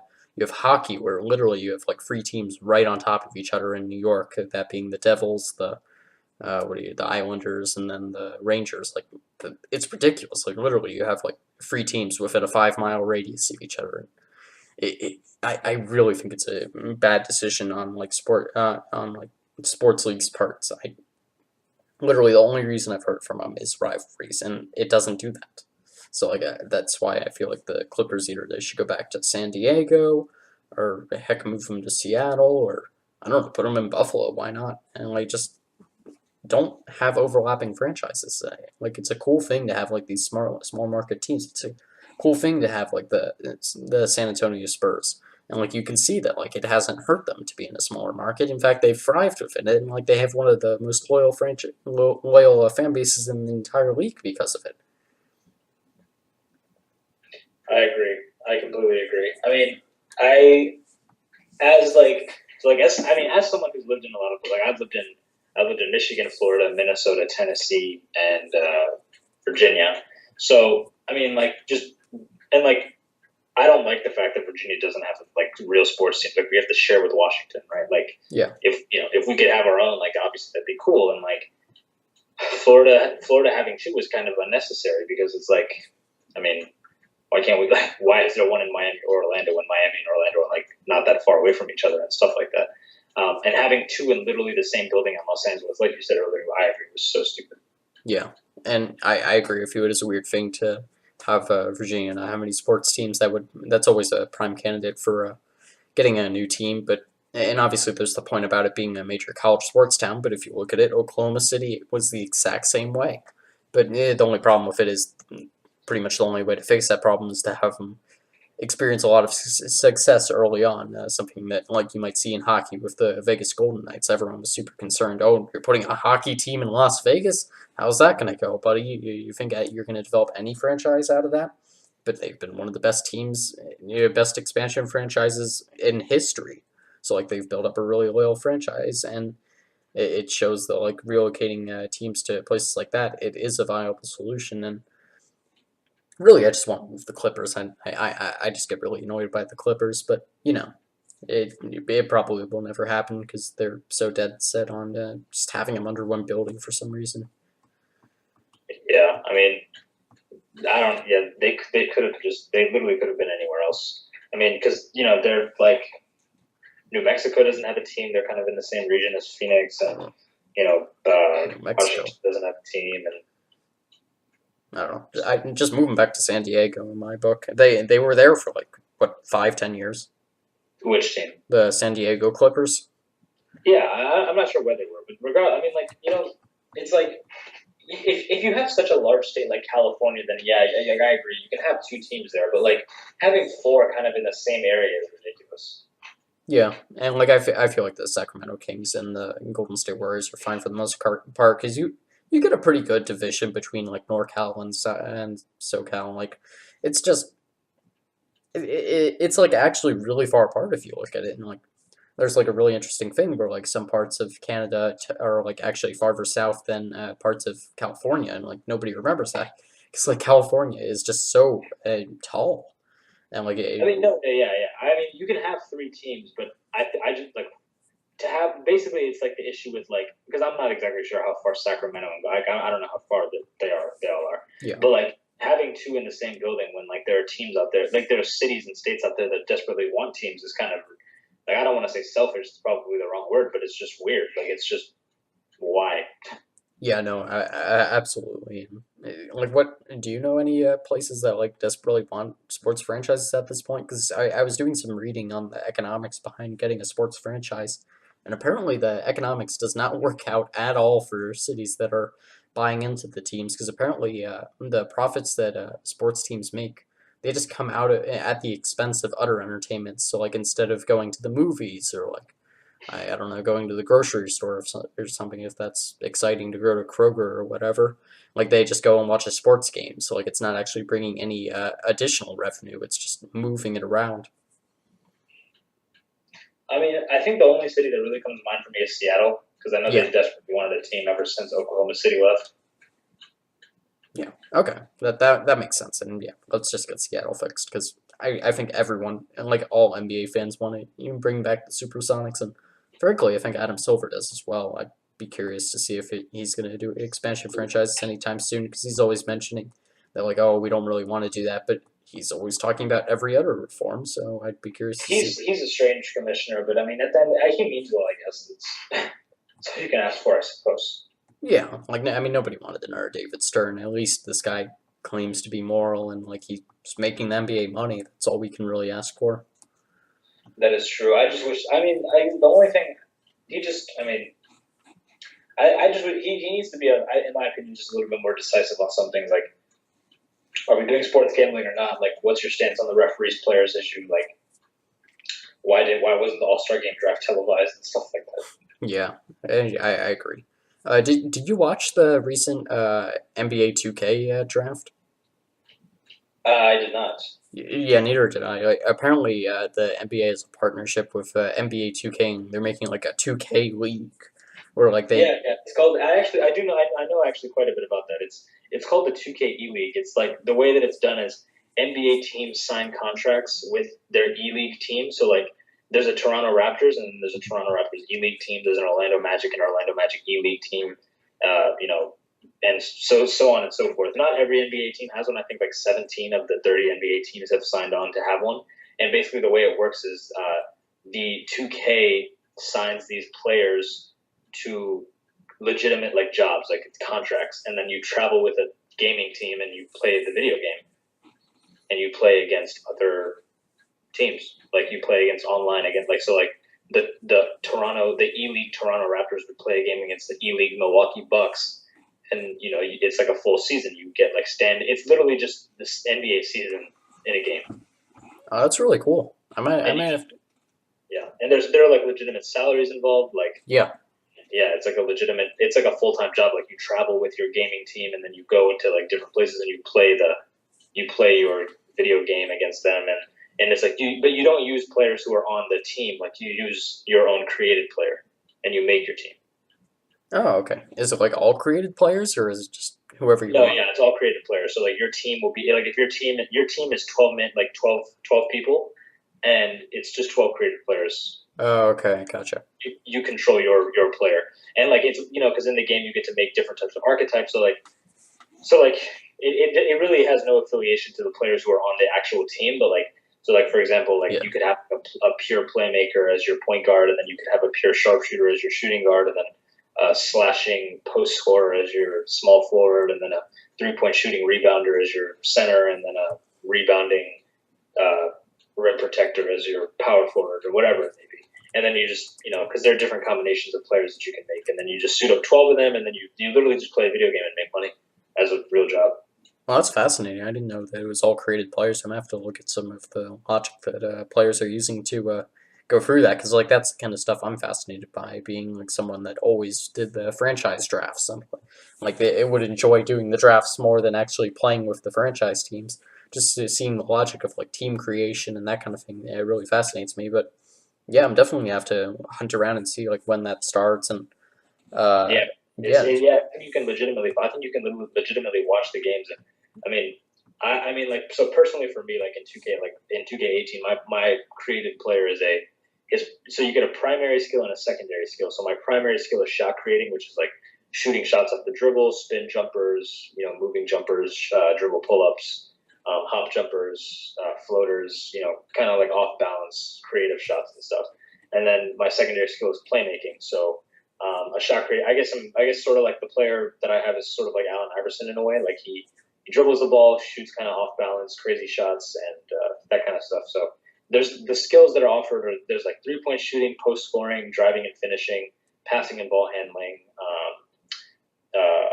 rebounding, defending, and so on and so forth. yeah, okay. Just looking through some of the stuff. Apparently, how 2K selected players to be part of it. You had to win 50 games in the Pro Am mode, whatever that is, and then Yep. you had to submit an application, and that was a sieve that brought it down to 72,000 players. And then apparently, based on those, they invited so many of them out to a combine to, I guess, play against each other. And then the top 102 players were invited to draft on April 4th. And wow, that's really cool, actually. It's interesting. There's only 102 picks, and I wonder what happened to the two other guys. And yeah, okay, so 6 rounds. So like, is it 6-person teams? Yeah. Okay, that's interesting. How does that work? So like each one has like an individual team, or do they have them like play as players? Ask your question again. I'm sorry. So like within the games, like how do they do it? Do they like match up individual players against players? Like not players in the game. I'm talking about like, let's say you have here. Let me just pull out a random name here. You have someone like Brandon Caicedo. Would he on the Cavs if they were playing the Celtics or something? Would he play Alex Snowden or would he play the entire Celtics team? Oh no, so you get like an individual matchup. So you have like a person you guard and then a person you try and score on, and then it literally just like a real game. Like every player has their own matchup. Oh, so like so they do it like it's like 10 people are playing one game at the same time. Yes, on the court at one time, yeah, and then Okay, you all play online. okay, that's interesting. Yeah, so like you're all on your, and then obviously you have to make sure that your connection is like amazing and all that stuff. Yeah, yeah, definitely. But you go to the like your team, like I said, your team travels in real life to the same place. So you sit in one room together and you all play in the same place. Yeah, yeah. So like So something. that way, because like then you can legitimately be in the room with one another and call to each other, like like hey, like just like you would in an actual game, like you tell your teammate to be somewhere for a defensive like play or a offensive cut or whatever whatever it is. Like you get open and like you talk and just like how you do in an actual game. It's just a video game way to do it. Okay, so apparently they're starting the season play with a tournament on May 1st, and then the regular season starts on May 11th. So maybe Yep. so that could be interesting to check out, like if we get through the playoffs. Yep. Yeah, the playoffs will be. I mean, our playoff discussions will probably cool down because there's going to be so much time between games and whatnot. So. Yeah, like the first round is going to be just a ton, but then after that it's going to cool down a lot, as you said. Yeah. Okay, that's really interesting. That goes off of something I've been reading about a lot lately, which is the Overwatch League, which I'm sure you've run into a bunch. I haven't actually watched any of it, but basically it's the same idea where like the gaming company Blizzard sponsors a league where a bunch of gamers can go out and play video games and like be treated as actual athletes, and they can make money for it. And it's been really making esports more mainstream, and like you see major mainstream news companies actually talking about it, and like it's getting a lot of coverage, and it's been really interesting to see. And I'm fascinated to see if other sports leagues take up what the NBA is doing with 2K. Yeah, I think esports it's becoming a trend. I'm not sure what's. I think maybe it was soccer tried it or something. I'm not sure. Some they've been trying it in some other sport, but the NBA kind of just wanted to get in on the idea and kind of run with it just so they can make some money off of it. I'm pretty sure because it brings in more revenue. Yeah, no, definitely. Like anytime you can create another revenue source, they definitely should. Like, does the NBA get like all of the revenue for it, or is it like some? I think no. I think 2K owes them a share of what they make. I think they get a majority, obviously, because having a gaming contract to have a company with a league as big as the NBA, I'm sure the NBA gets most of it. Okay, that makes sense. Yeah, that's really interesting. Okay, so just as the final topic, so I don't know if you know this, but some other sports leagues like hockey, if you lose a game in overtime, like basically how they set up the standings. Let me start from there. So basically, in hockey, if you win a game, you get 2 points. If you lose a game in overtime, you get 1 point. If you just outright lose a game in regulation, you get 0 points. And then at the end of the season, playoff seeding is determined based on who has the most points. Do you think that would be a smarter system for the NBA to implement than the current system now, where a loss in overtime counts the same as a loss in regulation? Well, I mean, I think it's an interesting question for sure, but I think in terms of the NBA, like overtimes in the NBA can be like so. It can be like they can be so like. Are you talking this strictly for the regular season? Yes. Well, I mean, I'm not sure why this is, but anytime I'm discussing an overtime game in the NBA, I always think back to 2015 Game 1 when Kyrie Irving broke his knee in Game 1 of the finals. So I just feel like the problem with counting an overtime loss or an overtime loss differently than a regular, than anything different is that the complexion of a game can change, kind of. I mean that's the case in any game, like as it can happen, but I mean, in terms of the standings right now, I don't like if you maybe like. So you said that win in overtime or a win in regulation counts as two. A Yes. loss you get nothing, and then if you lose in overtime you get One. one.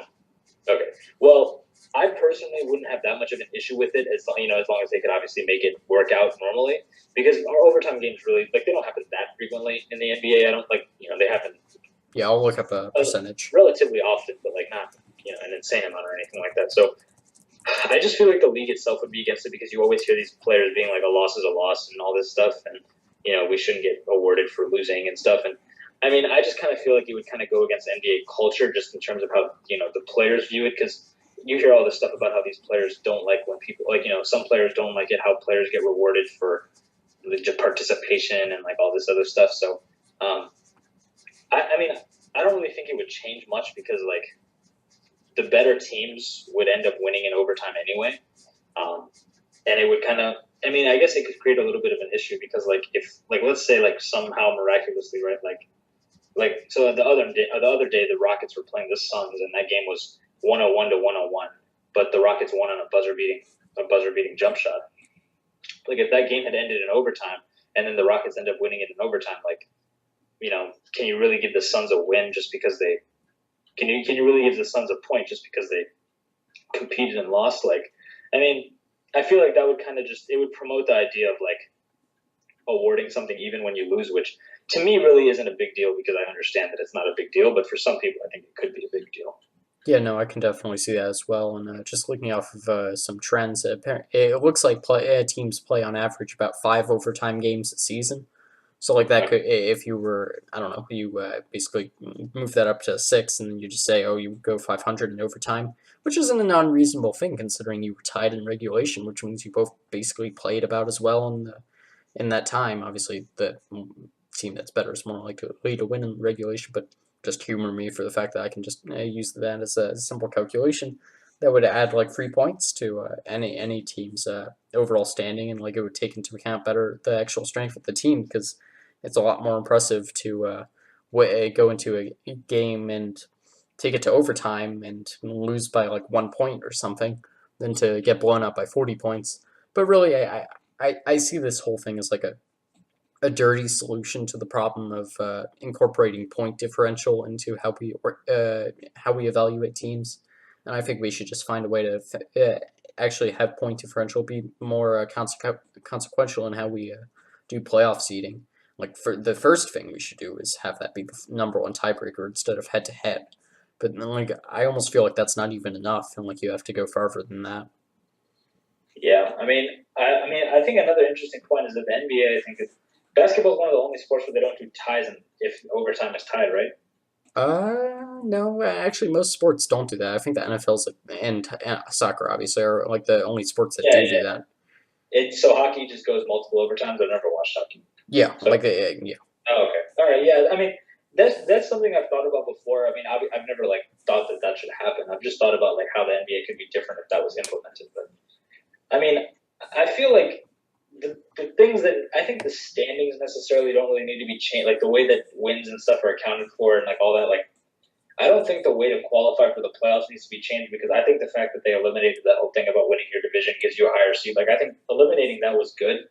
Like, that was, I think, the most glaring thing that needed to be changed. I think now it's just more about divisions and who you play in your schedule because it, like, I just, like we were talking about earlier, I just feel like your schedule is what is going to affect how much you win regardless of however it's calculated. Whoever you play in your schedule, that's what's going to account for how many games you win and all that. So I just feel like tweaking of the schedule and making the better teams play better competition more consistently to prove that they're actually the better team, instead of just having an extremely easy schedule where they're able to win so many more games because they have a superior schedule where they're constantly playing like all their back-to-backs against super easy teams or they get the most rest between back-to-backs consistently or whatever it is. I feel like, curbing that and getting away from that stuff would do more to kind of solidify the standings than would, making tweaks in terms of like how you're accounting, how you would account for it, like in terms of total points or whatever. Yeah, I agree with you. I may have taken it a bit too far in my advanced metrics. Oh no, your point differential point is fine. I'm just saying, like, what I would like personally for me, like, I mean, I think my biggest issue with the league as a whole is that like I can't stand that such good teams get to play such easy schedules. Like Yeah. I don't appreciate like if you like Golden State when the year they won 73 had like I think one of the 10 easiest schedules in the league. Like why? They won 67 games the year before. Why would they have it? So I just think that degree of difficulty should be counted. You know, they should be factored much into more for the better teams and stuff. And like even a guy that I love, LeBron. Like LeBron, like I can't lie and tell. Like I'm sure at some points he's had easy schedules that he's played, which have allowed him to win 50 games for the past 10 years. He's on a personal streak of his own, by the way. If you didn't know, he's won 50 games for 10 years in a row. Wow, that's 50 crazy. games or more. Dang, is he gonna get that this year? Lockout shortened year, he didn't. The lockout shortened year, he didn't win 50 games, but the pace that he played at would have given him more than 50 if it was a full season. Yeah, of course. Which I count as 51 season.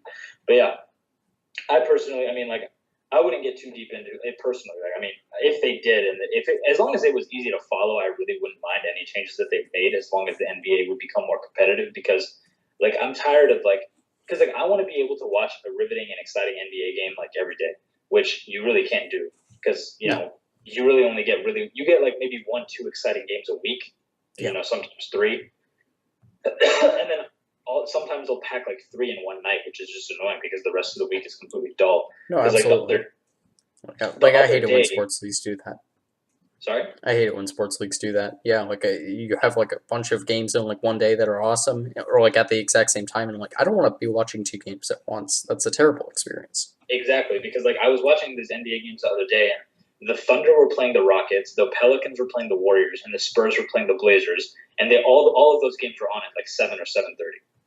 Oh, that sucks. So that was really annoying because, like, you know, like ideally the NBA experience for me would be that I get to sit down and comfortably watch a nice, competitive, fun game to watch every night. Yeah, I mean, I think that's the ideal situation, what anyone would want, and I wonder if the NBA should just make it more of an effort to try and schedule the games out that way, but I imagine it's hard enough to even get one that has as few back-to-backs as they do right now, and like it takes into account the arena availability for every team. Like they're probably right on the limits at this point, you know, for like what they can do for boosting like the how good games are. So like I don't know there's much more they can do for that, especially over like the regular season lasts like 160 days. So that's really hard to think about it that much. But I mean, they have a lot of time to figure it out. I'm sure there's something they could do to at least alleviate situations like that. Yeah, where you have 3 games going on at once that are all awesome. Yeah, and speaking of awesome games, the Jazz are up 30 points on Golden State at halftime. You know what I called it? 62-33. Golden State only had 33 points at halftime, but apparently Kevin Durant what? is the best in the world. 33? At halftime. Oh my god. Yep, they had 24 points. They had 24 points with 7 minutes left in the second, and then they only scored 6 and 3 is 9 points in 8 minutes.